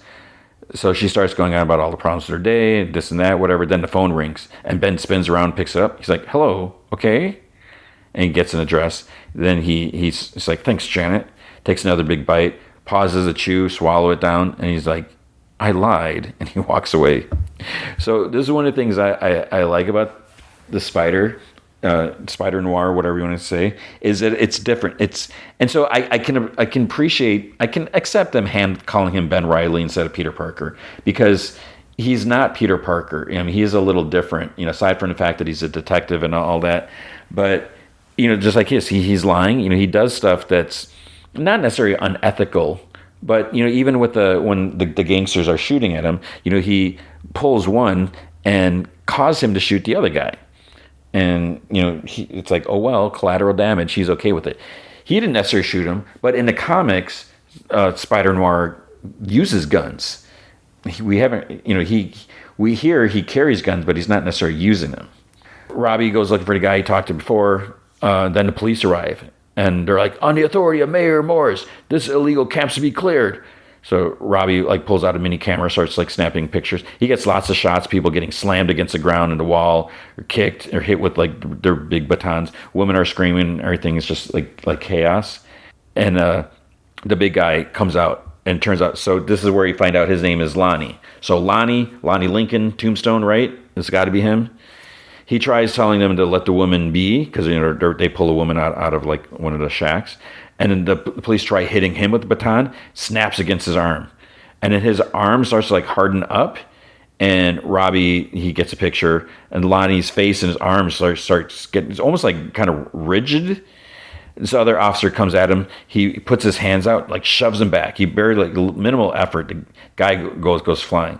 Officer enters another building and yells to get out. He gets hit. Flint's inside. Officer yells, there's another one. Robbie takes more pictures. Officer swings at Robbie, but he ducks. He's like, I'm with the bugle. And officer's like, who cares? He's about to get him, but then he gets hit by another flying officer. So this is the thing that's kind of weird, because I guess Robbie doesn't care about protecting their identities. He just wants pictures for his photos. Because there's all these, there's one shot of Flint and Lonnie standing next to each other with their dukes up, ready to take on anyone. There's a shot of might be I forget if it was Lonnie holding some guy up by the scruff of his shirt and everything. So all these shots showing their faces, and he's going to sell these to the Bugle. And he doesn't care that it'd be like if Ben started using his powers. He's got a secret identity to protect. Robbie doesn't care. So Ben wakes this sleeping homeless guy. Says he's looking for a guy named Carmody. So this is the guy that hired Ben, that said that Kat was his wife, but obviously she wasn't. So he describes him, but the guy says no. Then Ben takes out his flask and waves it under his nose. So the guy tells him, he's like, apartment 4. So Ben gives him the flask. It's empty. And Ben's like, temperance begins with faith. But then he takes the empty flask. So he knocks on apartment 4. Carmody gets up and answers, and he tries closing the door when he sees Ben. He's like, no. Ben pushes his way in. He says that he has a few questions. Be a good boy, and I'll pay you for your trouble. Who hired you to get those photos from the mayor and Cat Hardy? He says that no one hired him. He's a smut merchant. So the mayor cheats on a wife with a lounge singer during an election, and he would say that's a doozy. Ben asks, how did he know it was happening? And Carmody said he got a tip from Morris's office that he scheduled a meeting with the girl. And Ben's like, he called her? And he's like, she called him. He's like, I'd meet with her too, wouldn't you? Ben's spider sense start up, and Carmody's still talking. He says that he thought it'd be a gold mine that he could sell them to the papers or to the mayor himself. Ben looks outside, and a car's pulled up, and guy's like leaning out the back with a cigarette. And he's like, "Is there a back way out of here?" So Ben goes over to Katz, and she's like, "Ever heard of a telephone?" He's like, "Trying to save a nickel." And she's like, "Handsome and thrifty. Is he thirsty too?" And he's like, "I won't say no." So he enters. She comments how she's like, "It's a bit much, huh?" About the apartment. He says it doesn't like feel like her. He imagines something a little more with a little more edge. And she asks, obviously it's not her. She didn't pay for the place or whatever. So it's all Silvermane. She asks if he's found Flint, and he says that he's working a few leads, nothing concrete. And she's like, "Oh, I should have asked you before I got you a drink." And Ben's like, "Well, the fact is, he had to take a pause on Flint. Silvermane turned up today and hired him to find a rat in his crew." And then she looks away. He's like, "You didn't like hearing that." She's like, "The part where you're not doing a job I hired you for, or the part where you're working with Silvermane? I don't like either." So she gets up, says that this place doesn't feel like her because it's not hers. There's nothing Silvermane didn't choose. If he gave it to her, then he can take it all away, and then some. Ben asks if there's any chance that her boy Flint's involved with betraying him, and that's why he disappeared. And she says no, Flint's loyal to a fault. Ben asks, he's like, "What about the mayor?" And she says, "What about him?" And Ben's like, "Booze is Silvermane's bread and butter. Mayor is calling for an end to prohibition, bragging about the raid. Doesn't look good for you fraternizing with the enemy the other night. I'm trying to help you. Anything you want to tell me?" And she's like, "Sure, I'm scared. You would be too. Silvermane didn't get to where he is by being calm and rational." So then, Ben just leaves because there's nothing more. So he goes and he meets up with Winston. Winston asks, what's he doing here? And Ben says that, he's supposed to be out looking, but instead, he's here, covering his tracks. He insinuates that he's the rat. Winston points a finger at him. He says that, he's like, "You need to watch your mouth." He says, "I don't care if that Silvermane hired you." He's like, "I'm going to find a rat." And Ben says that it must sting not being trusted by the big boss anymore. Winston says that he'll know that he can trust him soon enough. So Ben's like, well, if he needs a little help from a professional in that effort, he could speed things up. Maybe even share what he finds. He's like, "Not for nothing, of course." So he makes like a money hand, rubs his fingers together. Winston said there's nothing worse than a man only loyal to money. So he reluctantly takes out his wallet, says that if he finds anything, he don't care whose favorite lounge singer they are, come to him first. So then they leave. Ben looks at the money, sees a tiny mark on the 20. Robbie tells Janet about what he saw. The dude had 20 cops on him. Nightsticks were breaking. He was indestructible. Ben walks in and is like, "Who?" So Robbie says the guy from the picture, his name is Lonnie Lincoln. Turns out he's got powers too. So he was swatting off the cops, attacking him like it was nothing. Says, and Flint's hands were like boulders. And then Robbie asks if he can borrow his dark room, because he was the only reporter there, so the story is his, as long as nobody poaches it. This could be his ticket back to the Bugle. So Janet says that, here's something for a story. Ben's hunch was right. Marco, Addison, and Lincoln were all POWs together. So the photo Ben found was, from the day they were rescued. So Ben wants to go over to the darkroom now. When the door closes, Robbie's like, "Hunch, huh?" He's like, "We both know 3 POWs from the same camp with super abilities isn't a coincidence. So what aren't you telling me?" She's like, "I can't get into it right now." And he's like, "Seriously? Suddenly you're not the only guy in New York with powers and you can't get into it right now?" She's like, "I need to fix something." He's like, "None of this cryptic poop. What the hell is going on?" It's like, "Silvermane hired me to find a rat in his crew, and it's Cat Hardy." He's like, "How do you know?" He's like, "She's been meeting with the mayor, and then he called for a raid. She's close with Flint, and he served with Addison. She's the only one who connects all the pieces." He's like, "Wow, that's bold." He's like, "Winston's only a step away, and if he finds out she was behind it, he'll kill her." And then he has a vision of a sunken car, but instead of Ruby, it's Cat behind the wheel. He's like, "I need Vera Addison's room number. I have a plan." So Ben walks on the sidewalk. He's being followed. He knows it. He's, looks a reflection like in a car mirror or whatever. Shoeshine Boy tries picking the dude's pocket that's following him, but the guy notices and he yells at him. He's like, "Hey, I'm just trying to make a living." But he was actually distracting so Ben could get away, because the guy looks at Ben, he's gone. Then he looks at the kid, he's gone too. He slams down his cigarette.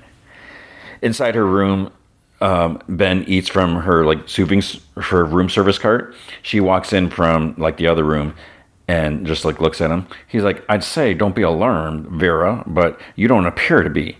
And she's like, what do you want? He's like, questions about your husband's last job, specifically who hired him. She's like, I'm not interested in talking. I wasn't with the last guy, and I'm not now. He's like, even if you're the one in danger. And she moves towards the phone, but he pulls out a gun. He's like, and he like sets it down. He's like, let me make this easier. What if I told you I knew it was Cat Hardy? If I know, then the others will find out soon enough. Best thing you can do is leave town and fast. Silvermane will kill you to get that information. And she's like, or pay me. I'm not stupid, mister. You're here for her, not me. And if you're protecting her, I've got a proposition for you. He's like, what's that? You pay me $1,000 and I'm gone. He's like, 1,000? Like, I don't even know what that looks like. And she's like, I bet Silvermane has that and then some. I'll just tell him it's Cat myself. He's like, slow down. I'll get you your money. You just stay out of trouble until then. But then it's like, he left his gun behind, like on a tray, and he like walks out, and there's like a clear shot, like the camera's right there. And I don't think they do anything with that later. But I thought it's like he's like setting her up or something with the guns. Like, is it an actual gun or? So Ben goes to see Silvermane, and he's like at his hotel. He's like, what? Oh, dump. He's being sarcastic. Some dude comes up, gives him a drink, and he drinks it. You know, it's fancy alcohol this time. He's like, it'll do. So he comments about the power struggle. Silvermane, they're out on a balcony. Silvermane's there perched in his castle. Silvermane says it must be nice not having to look over your shoulder, so unconcerned with your possessions because you have so little. So he's like almost like insulting. I mean, he is. And Ben's like, you'd be surprised at how much people will fight for what little they have. And Silvermane kind of like raises his glass out of respect. And he's like, do you know what entropy is, Riley? The universe tends to disorder. Can't help itself. All you can do is fight to keep the chaos from your door. But like I said, you're lucky. You don't have anything anyone wants to take. He's like, well, maybe not, but here's some friendly advice all the same. Whoever the rat turns out to be, you can't be emotional about it, even if it breaks your heart. And if someone should come to you saying they have all the answers, know that they're lying. And Silvermane's like, you know who it is, don't you? He's like, it doesn't matter what I know until I can prove it.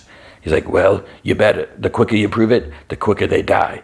So what are you waiting for? He's like, thanks for the drink. It was just what I needed. And he puts some webbing on the balcony door as he closes it behind him. Because Silvermane goes in first and Ben followed him. So Robbie goes to talk to Howard Walters, editor-in-chief of the Bugle. And he tells him he has an exclusive. He's like, the Bugle will be the only ones to have it. No one else was there. It's like, I'm the only one with these. So Walters, this is what I don't get. Walters' secretary comes in with coffee only for Walters. She sets it down and she gives Robbie this like look of disdain. So it's like, did he do something to her, or is she just like racist or something? Because when he was on the phone, she's like, you're never gonna talk to him. So I don't know what that was. Walters asks Robbie how he's doing, and he looks at the picture. He says he still has an eye. Then he asks Robbie to tell him the story. So Robbie's like, so the cops came frothing at the mouth. Now, Lincoln, he was just trying to help his neighbor. He and Marco, they're both veterans. And now they're living in a Hooverville with these mysterious powers. And the guy's like, superpowers, just like the spider, until he decided to take a powder. Someone should have told him a depression was coming. And he like laughs. And this is Walters. He's like, now you are bringing me two of them? It's like the public can't get enough of this stuff. The papers will sell like crazy. He's like, write it up. I want this to go out in the next edition. And Robbie's like, say, am I getting my old desk back to write it at? And Walter's like, well, let's not run before we can walk, huh? He's like, for now, it'll be off the books, on the QT. But you keep bringing me more like this, and then we can talk about bringing you back full time. He's like those old Spider days. And he chuckles. So Robbie takes something off the table. I don't know if it was money or notes or whatever. And he's like, yeah, it was good seeing you again, Walters. He's like, do you want the door open or closed? And Walter's like, closed. And Robbie leaves the door wide open. And to me, that's always just the funniest thing. I don't know. And Walters is like, argh. So Ben has a shoe shine boy in his apartment, I guess, sitting at a table. Says he wants him to be him, sit back, have a cigarette, whatever, be cool. He wants him to just like he wants to be cool. He like snaps his fingers. He's like, focus and quit kissing my place. He's like, I ain't doing nothing. And Ben's like, I need to rely on you, Frankie. Can I rely on you? He's like, I'm your man. So Ben goes out an alley with his little suitcase, takes out the mask, puts it on, swings over to the Hillhurst Hotel to Silvermane's balcony. So the webbing's still there. So it's like, that stuff sure does last. Again, I don't understand the property, because like when he webbed himself in the closet, was he stuck in there? Or is it because he has strength and he can peel it off? I don't know how this works. So he slowly walks in. I guess he has lights on his goggles because he turns them on. I don't know if it's night vision or something, because it's not shining out. So it's, I don't know. Someone's in there. So I don't know if he's right in Silvermane's room or if he walked into, it seems like, yeah, I don't know if the balcony, did they walk through Silvermane's room to get to the balcony? Because Silvermane's just like snoring. And there's a gun on the nightstand. And it was really hard to see because the scene is so dark. So I was like, okay, I switched it to color. Didn't really help too much. So it's so hard to see anything. It's like, okay, close the blinds. But so he's like looking around. Suddenly there's some creaking. Then we see there's this dude tired. He's sitting outside Riley's apartment, like looking up the shadow in the window. So Frankie's, wearing like a coat and hat, whatever. So one guy says the other that Riley's been up there all night. And then the other's, he's like, all right. And he like gives him a pack of cigarettes and leaves him there. So the spider goes to safe in Silvermane's place, and his spider senses start off. So it's like, at first I was like, is someone coming in? But no, he's using his spider sense to break into the safe. So it's like, that's convenient, because I don't think that would work for Spider-Man. So, you see he's like spinning it, and then spider sense, and you see the tumblers clicking, whatever. So he opens up the safe, stacks of cash in there. And then he starts looking, counts off enough. So I guess he's stealing from Silvermane to pay off Vera. Closes the safe, but then a gust of wind, bang, it bangs at the balcony door. Silvermane sits up, grabs his gun. Boys! Perry and Pudge come in. Perry says, he looks around. He's like, the balcony door was open. There's no one here. And Pudge says he thinks it was the wind. Silvermane's like, all right. He's like, check it again. So they call out, all clear. Silvermane keeps like looking around. He looks under the bed, but he doesn't look up on the ceiling above the canopy bed. At the alcove, Kat goes up to her room after her show. She senses something and she reaches for her purse for a gun. There's someone in shadows. He's like, I taught you well. It's Flint. At first, I thought it was Silvermane, but it's Flint. So he turns on the light, and she's surprised and says that, she should shoot him for running away. And he's like, how about kissing me for coming back? So she goes up to him and they smooch. And she says she's been so scared. She didn't know where he was or what was happening to him. He says it's all right. He never should have run, but he's back now. And she says, something's happened with Silvermane.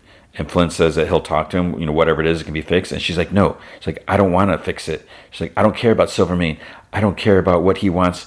And, she doesn't care about what Flint thinks that he owes him. She just wants them to be together. And she's like, if you love me. And he's like, don't start with that. And she's like, if you really love me, you won't ask any questions. You'll just leave with me right now. And he's like, done. And she's like, really? And he's like, yeah, pack a bag.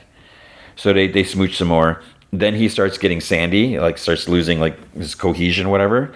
And at first, like, wait, does she not notice? They're pressing their mouths against each other. So he breaks free, and she asks if he's okay, because obviously she knows about his condition.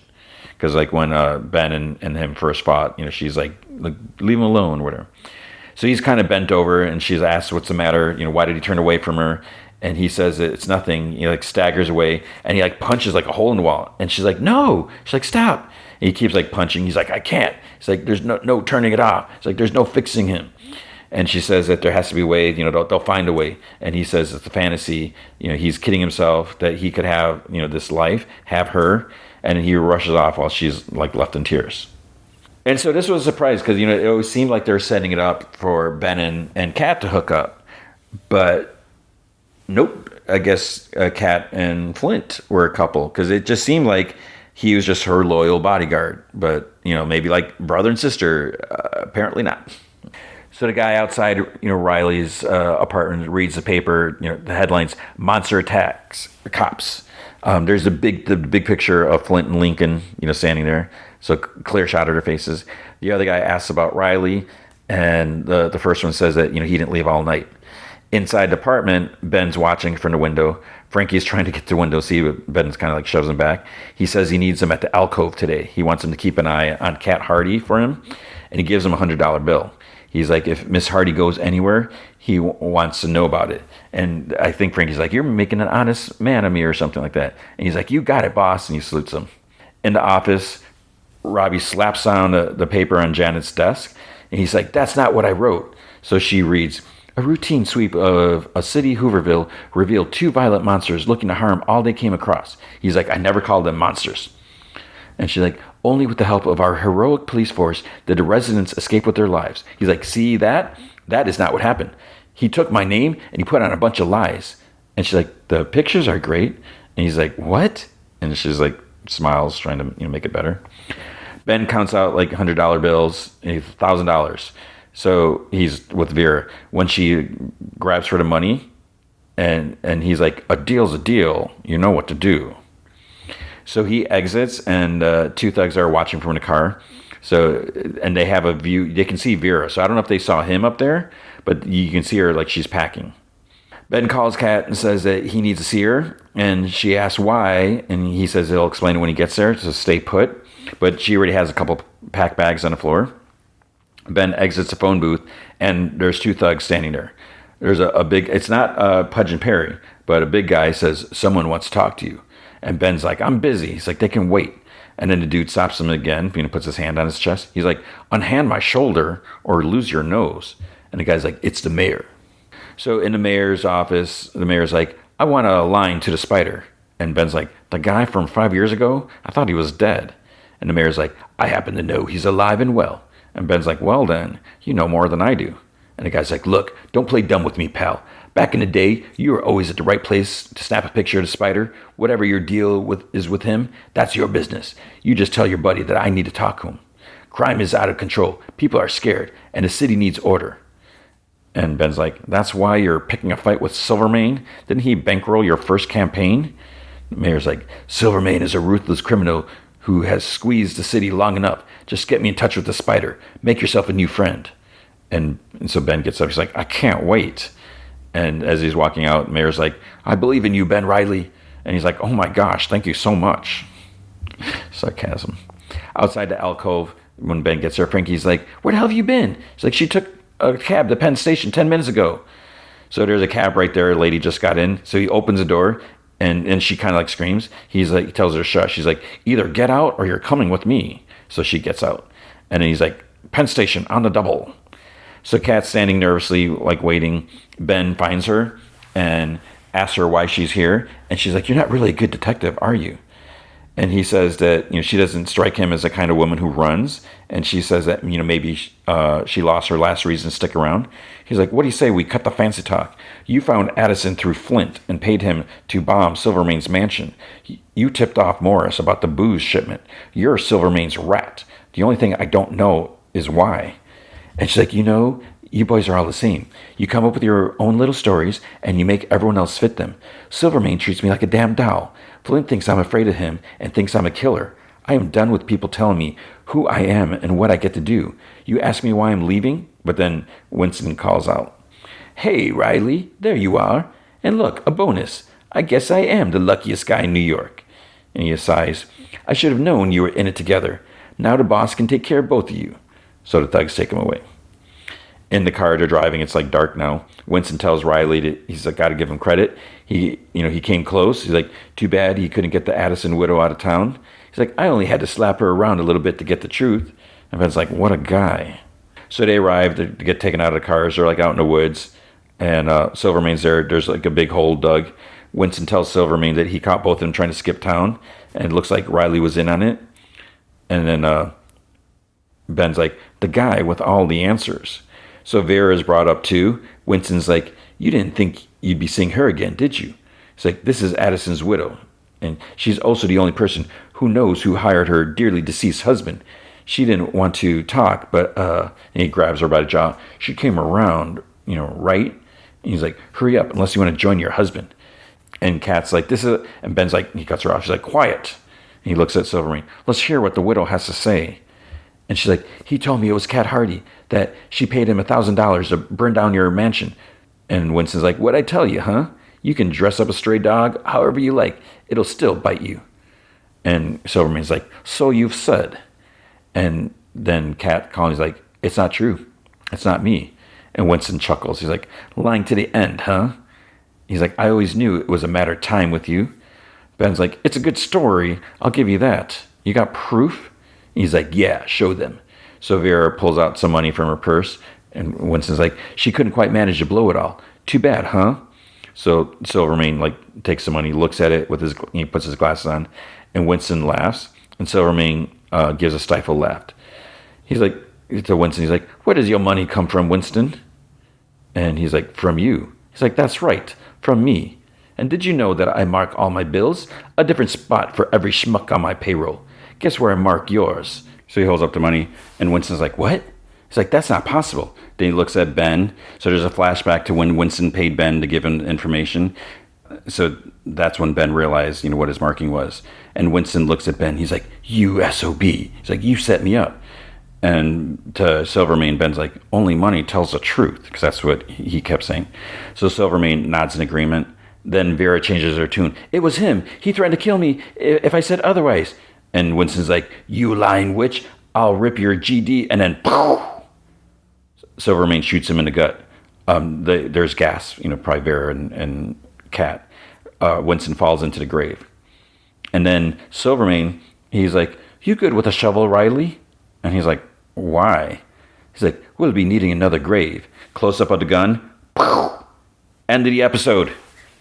So that's what I'm talking about. That's the cliffhanger. It's like, who did he shoot? Who else would he shoot? Did he shoot Cat? Actually, he probably shot Vera. It's a kind of a shame if that's the case, but she was, she cared nothing about her husband dying. She just wanted the money. Every time he'd get money, she'd blow it off. And it's like, why are you blowing the money at a hotel? Just to be out? I mean, I guess if they lived in the shacks or whatever, so she can pamper herself. I can see buying fancy clothes, but then where's she going to take the fancy clothes? Back to the shacks? And where's she going to wear them to? She got nowhere to wear them to.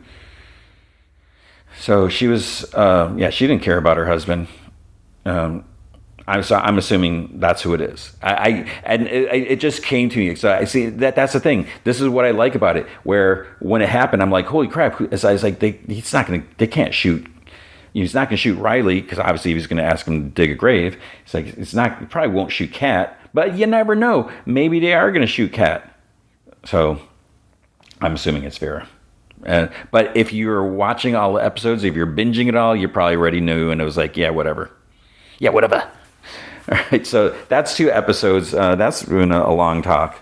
But there you go. That was episode 2 and 3 of The Spider. So we got 4, 5, 6, 7, 8. We got 5 more to go, and I don't know how long it'll take me to get through them, but we'll continue.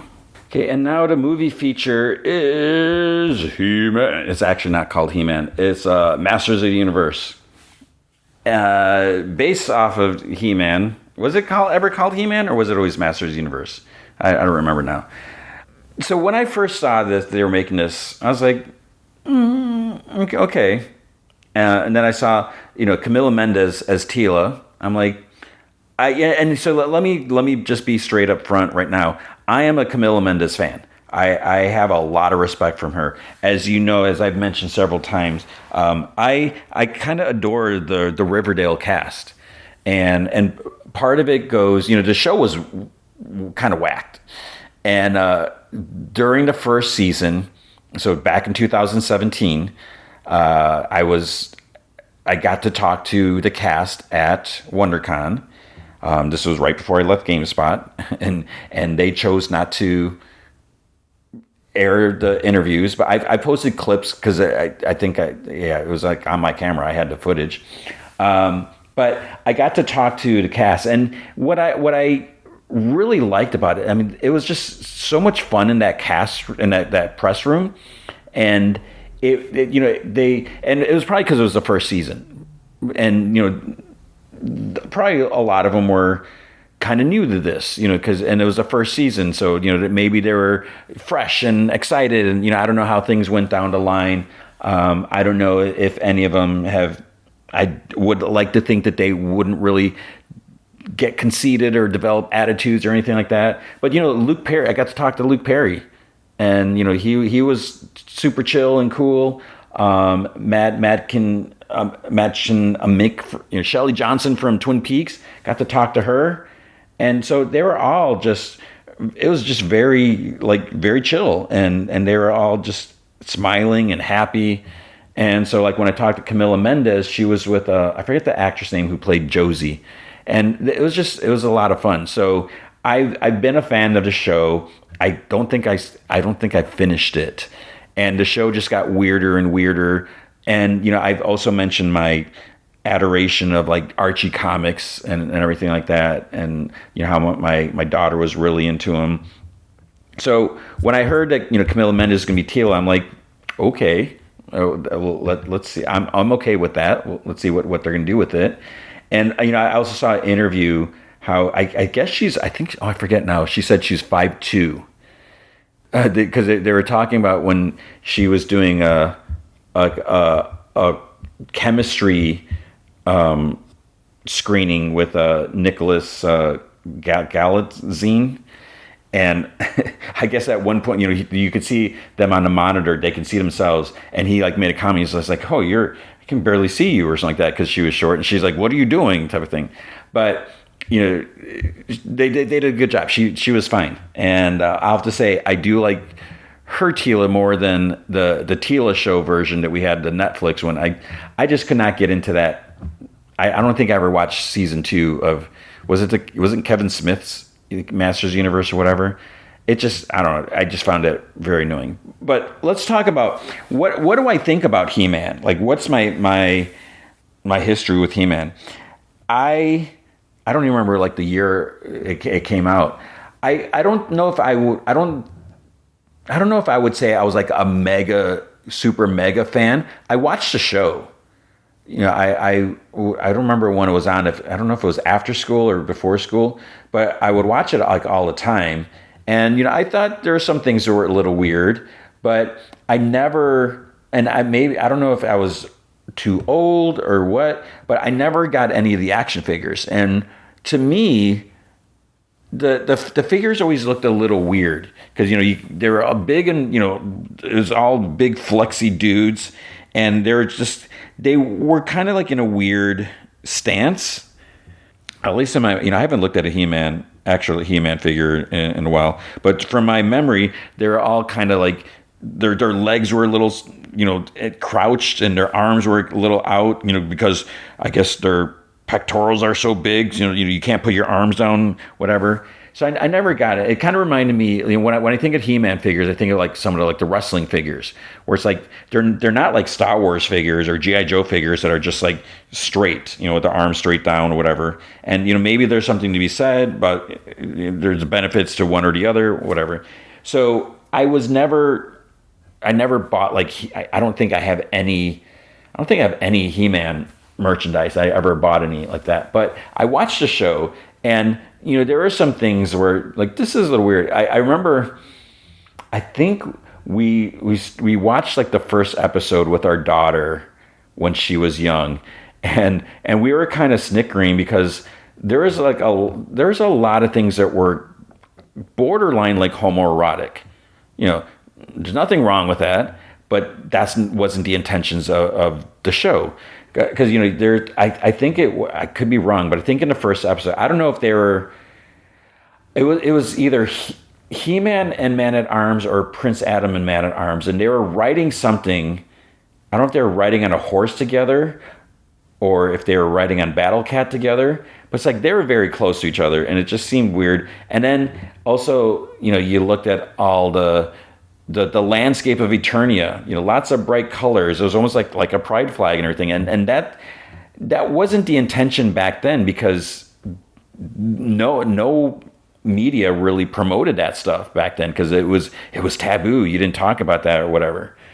So it was always, that was kind of interesting. And I seem to recall, like at the end, it was almost like I think I could be wrong, but I feel like it was kind of like Chips. If you ever watch the original Chips, Eric Estrada and the other guy, where it's like at the end someone would tell a joke and then they would laugh and it would be like a freeze frame or something like that.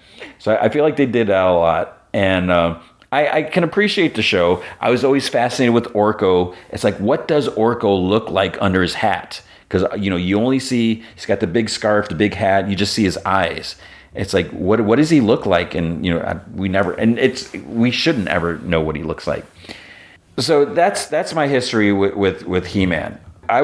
You could say, yes, I was a fan of it, but when it comes to like the Kevin Smith version, I watched it. I did not love it. It was what it was. So I'm like, okay, that's unfortunate. I'm moving on, and that's why I don't think I covered the second season on this show. So I didn't have a horse in the race or whatever they say. If it was something else, if it was like G.I. Joe, I would probably maybe be a little more concerned with that. And, definitely if it was like Star Wars or whatever. Or like as I was talking about, I just mentioned I texted a friend about the Flintstone Steelbook, because he sent me a picture of the Escape from LA Steelbook, and I was like, I have it sitting on my kitchen table right now. But he was at a Walmart, and next to Escape from LA, you could see the Flintstones Steelbook, and I literally told him, I joked that he should get the Flintstones. I do like the Steelbook. I like the way it looks. I've never seen the Flintstones movie, the live action movie, because it didn't look right to me. And I could be totally wrong. Maybe I should give it a chance. But I think that's like a $37 steelbook, and I don't know if I want to pay $37 for a Flintstones movie that I don't think I really would like. Maybe I would. What am I getting? I'm just babbling here. So when it comes to the Masters Universe, I'm just like, okay, whatever. And I think I did watch the original on a secret podcast episode, where when I used to do more like movie flashbacks, and a lot of it, that was something that I hadn't seen the live action movie when it first came out. I'm pretty sure I never saw it up until right before I recorded that episode, so it was fairly recent. And I think the reason I never watched the movie is it looked kind of cheesy, and for whatever reason, I don't know why. It had Dolph Lundgren in it, and obviously knew him because it must have been after Rocky. And so I never watched it. And that wasn't a great movie. I remember very little from it. So I read like comics over the years, when DC Comics was putting them out. And I have some stuff to say about the way He-Man is. And this is something I want to say before, because if you've watched a movie, there's a lot of humor in there. And there's some borderline. I was like kind of surprised with some of the jokes. I guess I'll just get into it now. Is one of the characters? A lot of the characters have weird names, and the way they kind of address it in the movie is, if you've seen the trailer, that Prince Adam somehow is on Earth, and he was sent there as a kid type of thing. And the reason why this isn't really a secret, if you know anything about the characters or the lore or whatever, is He-Man's mom. They don't mention this in the movie so much, but I believe, and I didn't find this out up until recently, is He-Man's mom was like an astronaut or something like that, and then her ship somehow ended up on Eternia, and probably went through like a wormhole or something like that. So things are bad in the movie. They send Adam to Earth to get him away from Skeletor or whoever, and that's where he grows up. So in the movie, he's there, and as he's thinking back, he has memories of Eternia and everyone. So he came up with these names. So he came up with the name Fisto because the guy has a big fist. If you think about it, Fisto, that seems so wrong. The other one that got me was Ram Man. It's like, dude, what are you ramming, man? It's just like, did they do this on purpose? And so what I totally appreciate is that in the movie, they acknowledge that that is kind of questionable. And I'm surprised it's like some of the joke. There's like another joke that has nothing to do with it that they kind of make, and I was like really surprised because my understanding, and I guess things change, is Mattel always seemed very controlling over their property, and they wanted to uphold, I'm assuming, like a certain image. They had standards. Even though you got this big muscle-bound dude, tan-skinned dude, golden-skinned dude, whatever, wearing a little tiny loincloth, and, there's a lot of dudes in the show. You only really had Tila and Evil Lynn and Sorceress. Sorceress was hardly ever doing anything. And it's like all these dudes. And so that's what it seems a little weird, but it seemed like Mattel was very protective of this. The story I wanted to say, and I'm hesitant on how much I should say, because at this point I can say whatever I want. That doesn't matter. But I did an interview. There was a He-Man comic that was going to come out, and it was arranged through DC Comics, and it was with a writer that I had talked to before, let's say several times, and so we did a phone interview, and I don't remember if so back in the day, a lot of times when you do these phone interviews, the press person, they would call you and they would be on the line. And then, they would listen to make sure everything that said was okay. That, probably like no big spoilers are given or anything like that and so forth. And so I did this interview. And again, whether or not the press person was on the call, they might not have been because I had talked to this person before. But then I transcribed the interview, and I may have sent it. I probably sent it to the press person. Like, here's my interview, so you can just, approve it, make sure. Because, that the thing is, whether it's controlling or not, I would never like change something. They've never said, oh, can you make sure this is said or whatever like that.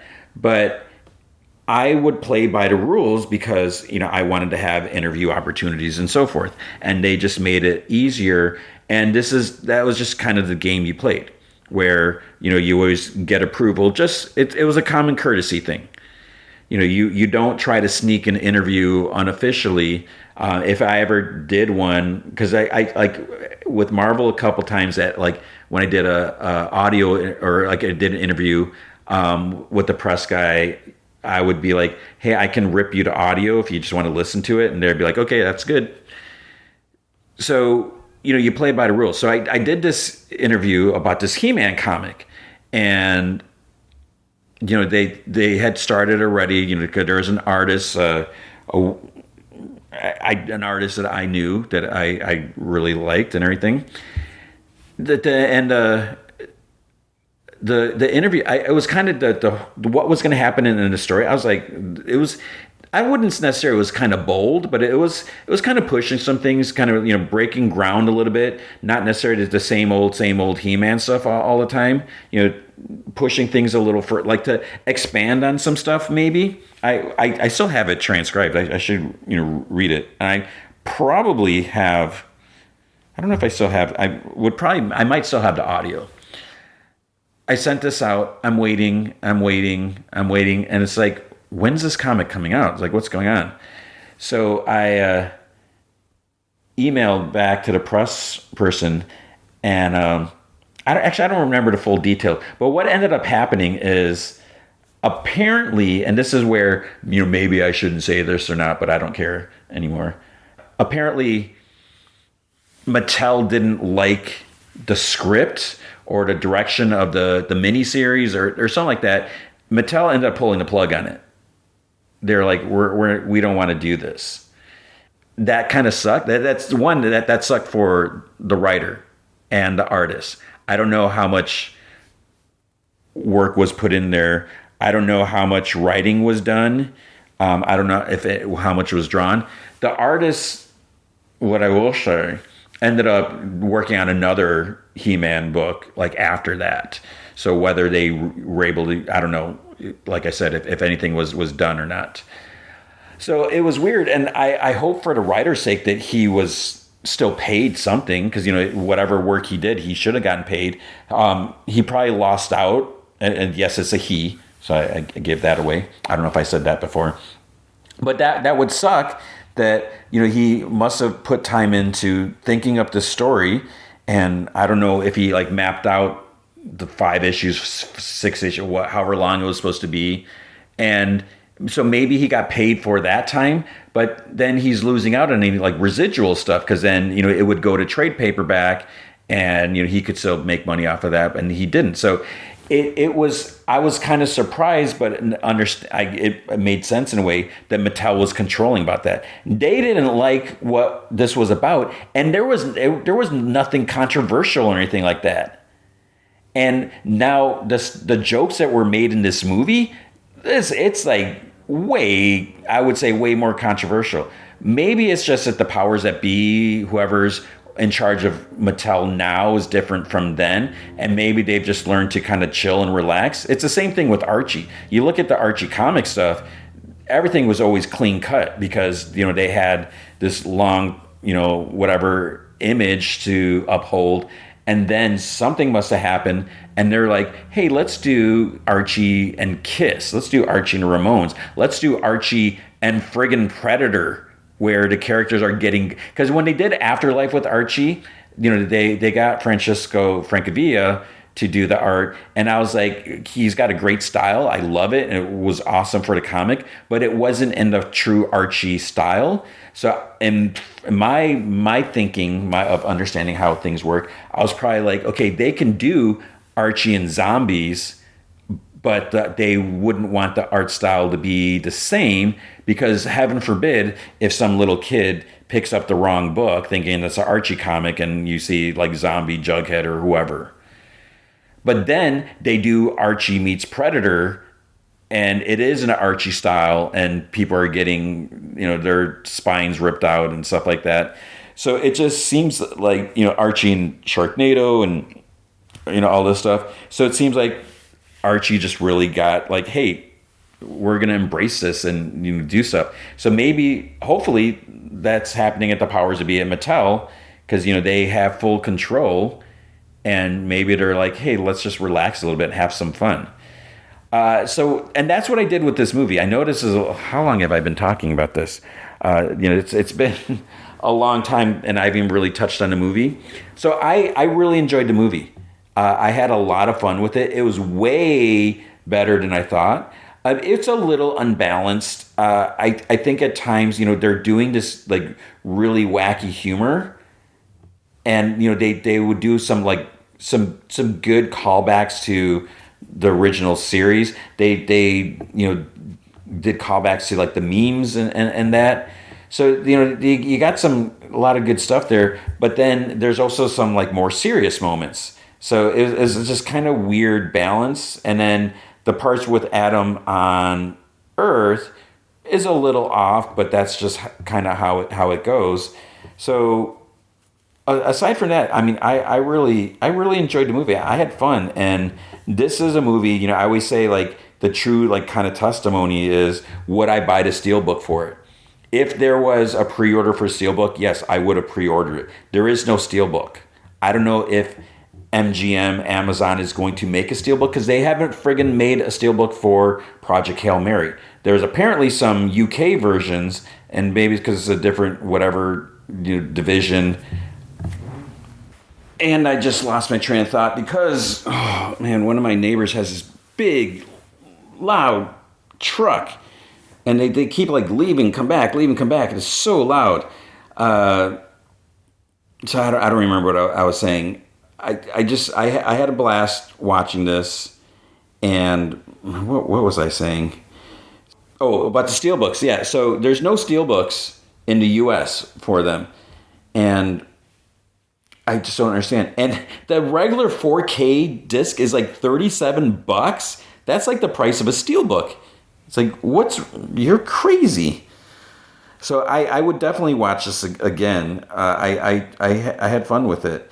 And like just straight from the beginning, spoiler, the very first thing. And I was kind of surprised. Like, it shouldn't be a surprise because it's MGM. MGM has the lion that roars at the beginning. Instead of a lion, what do? It would have been horrible if they didn't. They had Cringer roar at the beginning instead of the MGM lion.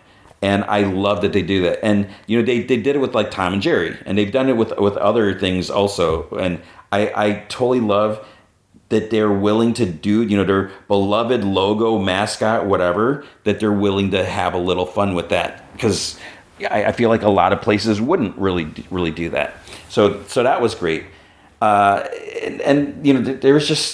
a lot of fun with it. And I think part of what made this a little more enjoyable, because as I'm watching this, I ended up going alone because, I was going to ask my daughter, and she ended up going on a trip.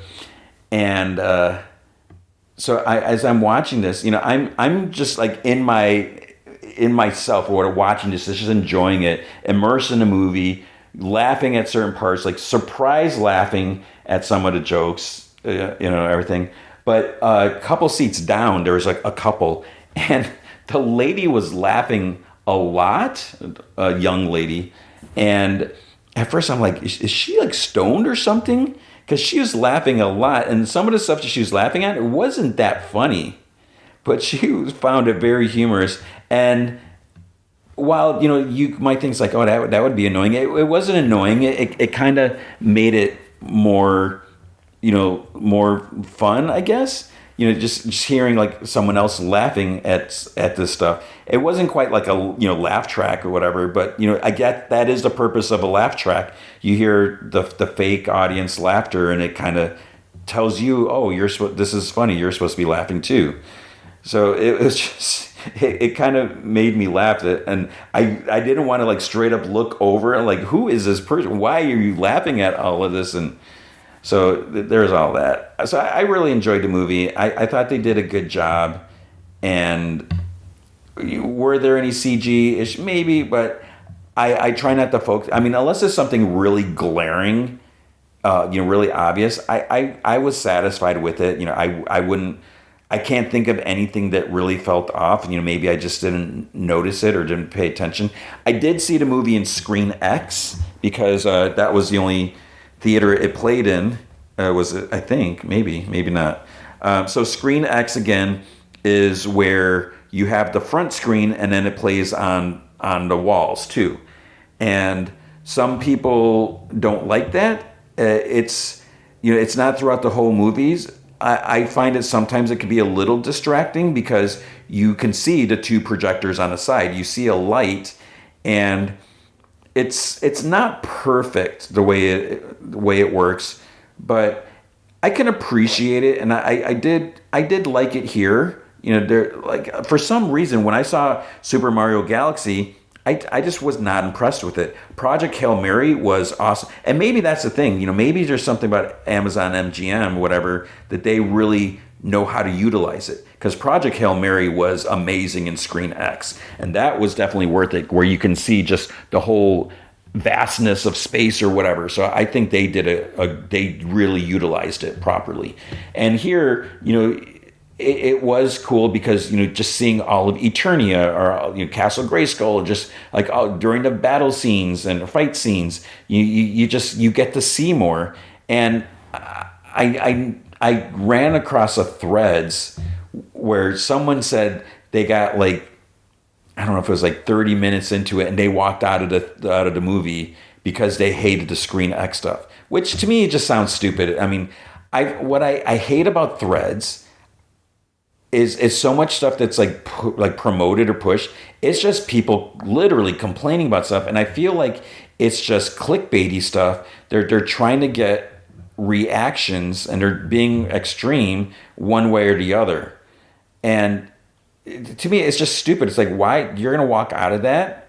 But they end up switching to an IMAX screening. They were allowed to. They had to wait an hour, but they said it was worth it and all this stuff.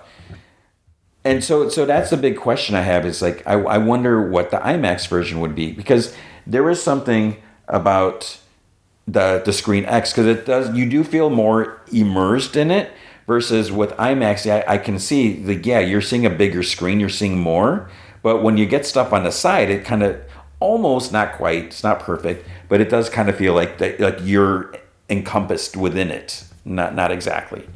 So you have that, and I don't know, which is better, and it's the same thing with Mandalorian Grogu. I saw that IMAX Junior, and there was a Screen X version, which, at $20 plus a ticket, I'm not going to go see it again. So you have that. But that being said, with the price and everything, this movie's not going to be successful. And that's a real shame. I don't know. I don't know if there will be a sequel to this. The budget was $170 to $200 million, and it is projected. Let's see, where is this at? It is, oh my goodness. It made $4.4 million on preview night. It's projected to make 30 to 35 million, and I don't know if that's worldwide or just U.S. So that's maybe that's United States and Canada. So that's not good. What is ridiculous is, okay, so 30 to 35 million. Scary Movie had a $30 million budget, which, wait, how? I have not seen it. I will not see this. How does Scary Movie have a $30 million budget? Why does it take $30 million to make that movie when something like Backrooms or Obsession, Backrooms was $10 million. Obsession was $750,000. So Scary Movie is projected to gross $45 to $50 million. And then here, it made $7.7 million in previews, and it made $24 million opening day. So, and the Rotten Tomatoes score for Scary Movie, let's see, I don't know if it went up or down. Right now, the critics is at a 27%, and popcorn meter is a 71%. Masters of the Universe, this did go down. Let's see if it changed again. It's at a 66% critics, 87% popcorn meter. And they're saying that it's only going to make 30 to 35 million, and it's playing in IMAX, it's playing in Screen X. So, and those are like $20 a pop, plus. And just from, I don't know, from what I've heard about Scary Movie, people are saying it's not funny, it's not as funny, it's not as edgy as it thinks it is. I don't know if IG, someone said that. I came up with my Facebook. It might have been IGN, or maybe it was just someone else. So that's just crazy. I have not seen, I know I already talked about this at the beginning. I have not seen any of the scary movies. And while I normally like that stuff, it doesn't seem, I don't know. It just, your whole thing is, it's like you're taking other people's ideas. So I know I talked about this, but I was like half asleep maybe. So I don't know how well I articulated it. I saw like Entertainment Weekly on Instagram, there's like the Wayans and Anna Faris, they're talking about it. And it's like someone asked if they get permission before they make fun of something. And maybe that's part of it, where I really don't like humor where you're making fun of someone. Like when you look at the awards show and the host is just like, oh, there's Brad Pitt in the audience, I'm going to like insult him. That's not funny. It's one thing if you're doing a roast and you're participating, you're there to insult each other or make fun of each other. But at an award show, that's just, how's that even funny? I mean, that's what Scary Movie is. It's like you're not really being original. You're saying, okay, here's something that happened, and now let's see, how can we make fun of this? How can we try to make it funny? And sometimes whether it's like Ghostface Killer or whatever his name is from Scream, oh, we're gonna make him dance around. But even like goes, he's already kind of funny. He's always like falling or tripping or whatever, and then it's like, oh, now he's gonna be breakdancing. That's supposed to be funny. And they already said it's like, oh, we got to do Backrooms and Obsession. It's like, oh, you're so cool and original. Here are two movies that are doing incredible at the box office because they're so original. And so your idea is like, we're going to use those ideas because we cannot come up with anything ourselves. It's one thing if you're going to make a comedy and go from scratch. But if you're using all this other stuff as a basis and you're say, oh, we're going to do something in Backroom, someone gets lost in there and they pee their pants because they can't find a bathroom. Ha ha ha. So that's whatever. But I'm so disappointed that Scary Movie is going to do better at the box office. Is that what this is saying? That like Scary Movie might be like the number one at the box office? What are you people doing? Why? Who's going to go see this movie? I have no interest. And some people are it's like I saw one thing people were saying about Scary Movie that their comedy is all about being racist against, or it's not necessarily racist, but it's like jokes against white people. And I don't know, but He-Man is more diverse, right? Everyone gets jokes. I don't know.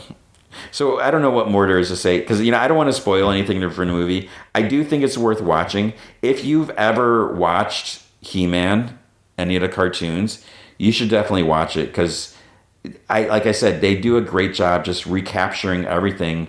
And, they're being serious, but not serious at the same time. And it was just a lot of fun. And this is like the summer movie, it's like big action, big scenes and stuff like that. And it's funny. And it's just, oh, the other thing I didn't mention at the beginning was like, I don't know about, Jared Leto as Skeletor, but apparently, a lot of people are liking it. I thought it was fine. I feel like it could have been anyone. It didn't, and that's the thing. So if they were to make a sequel, I could see that maybe Jared Leto doesn't want to do a sequel, or maybe he wants too much to do a sequel, and then it's like, okay, you get someone else. I'm assuming the voice was his. It didn't sound like it. I don't know if they did any editing to it or if it's all him. I have no idea. But yeah. So let's see. According to Wikipedia, the critical response, so 66% on Rotten Tomatoes, and let's see, so 66% are positive, average rating is 6.1 out of 10. Website's consensus read, by the power of Grayskull and with a little help from its self-deprecating script and spirited cast, Masters Universe is a delightful adventure that finds the humanity in He-Man. Metacritic, which uses a weighted average, assigned the film a score of 52 out of 100 based on 42 critics, indicating mixed or average reviews. Audience polled by CinemaScore gave it a grade of B on the A+ to F scale. Let's go over to Scary Movie. Not that this is a competition, but I'm making it one. Yeah, 27% of 90 critics are positive. 4.2 out of 10 on Metacritic. Average weighted score 38 out of 100, indicating generally unfavorable reviews. Audiences polled gave it a C+ on A+ to F. Let's see.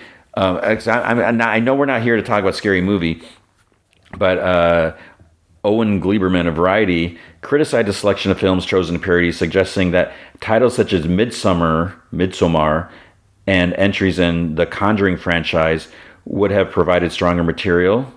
He wrote, the majority of jokes come off as more asserted than delighted, and maybe that's because the film doesn't feel like it's discovering anything new about what's happening between the lines of the Scream genre. David Rooney at Hollywood Reporter thought the opening scene was a highlight of the film, but it's pretty much downhill from there. He ended his review with this rebootical, as one of the characters refers to it, needs fresh inspiration, not just a lazy retread of the same old meta contortions, if it's to have life much beyond its opening weekend. The Guardian gave it 2 stars out of 5, calling the jokes thin on the ground and that it should have stayed in the 2000s. So going back to He-Man, or Masters Universe, let's see. Critics praised Knight's direction, the performance of the cast, particularly Leto. See, people like his performance. Action sequences, nostalgic tone. Some were divided over its humor, pacing, and screenplay. Kyle Smith of the Wall Street Journal. Why is the Wall Street Journal talking about Masters Universe? I mean, what do Wall Street Journal readers want to know about He-Man? Maybe. They said it was 2-hour plus comedy and effects bonanza, whose fantasy images are more notable for their quantity than quality, like a digital Golden Corral. Benjamin Lee of The Guardian gave the film 2 out of 5 stars, stating, Amazon's head-scratching $200 million budgeted misfire fails to explain why so much time, money, and effort has been wasted in a labored attempt to resurrect toy IP very few people still care about. See, that is stupid right there, because Netflix has had, 2 shows about this? I feel like there's something more. Didn't they do a She-Ra show also? And that's the thing, I didn't mention it. I didn't really watch the She-Ra show, because I feel like that came after. And I might have watched it a little bit, but I don't really know any of the characters from She-Ra. So I think I watched the Netflix She-Ra. I could be wrong. And I was like, who are these other characters? Were they in the show? I enjoyed Masters Universe. I thought it was a lot of fun. I would love a sequel. I would like to see more, because I just really liked that the movie didn't take itself completely serious, because with something like this you can't, because it is just so goofy at times, and I love that they were allowed to embrace that and poke fun at themselves without going like overboard and making it like a complete joke. So I do think it's worth watching. So that is my thoughts. I'm bummed that it's not doing well, because I don't understand that. But unfortunately, that is how it goes. So that is going to be it for this week's episode. Go see Masters Universe. Big thanks to Andrew Loken. He is a big supporter of the show. You can be a supporter by going to patreon.com/gmanfromheck. Any amount you can commit to will be awesome. If you commit at the Rick Jones tier or higher, you get access to that secret podcast from Heck, which is an additional 30-ish minutes of podcast entertainment every single week. I've been doing some Off My Minds, random topics. I've been doing the Silver Age lookbacks. I feel like I've been doing too much DC. I kind of want to, I mentioned earlier about I haven't used my Marvel app in a while. I kind of want to go back to what ifs, but I don't know if we're at a point where the what ifs aren't as good. I don't know. We'll see. Let me know if you have any thoughts. And there's another off my mind that I don't know if there's enough to talk about, maybe, and I haven't really thought about it because I don't have time to just sit and think about it. And I do think it's better to just start recording, start talking, see where it goes, because otherwise, to me, it just feels fake. But if you can't commit to a monthly commitment, you can also help out by going to coffee.com/gmanfromheck, and you can buy me a virtual cup of coffee or 4. That's ko-fi.com/gmanfromheck. Okay, so this week is going to be crazy. Again, I am now in the final week of school, so that means I have a lot to wrap up. I am feeling a lot of stress just to try to get everything done and get everything graded, do report cards. The movie feature is going to be Spielberg's Disclosure Day. We're just going to call it Disclosure Day from that. I don't think there's any new show starting up, so we will try again to do 2 more episodes of Spider-Noir. So that will be fine. The following week is going to be really tricky because I'm going to be traveling. I'm going to go see my parents. And so, yeah, the following week is Toy Story 5. Hopefully I can make it to see that. We'll see. But that's a couple weeks from now.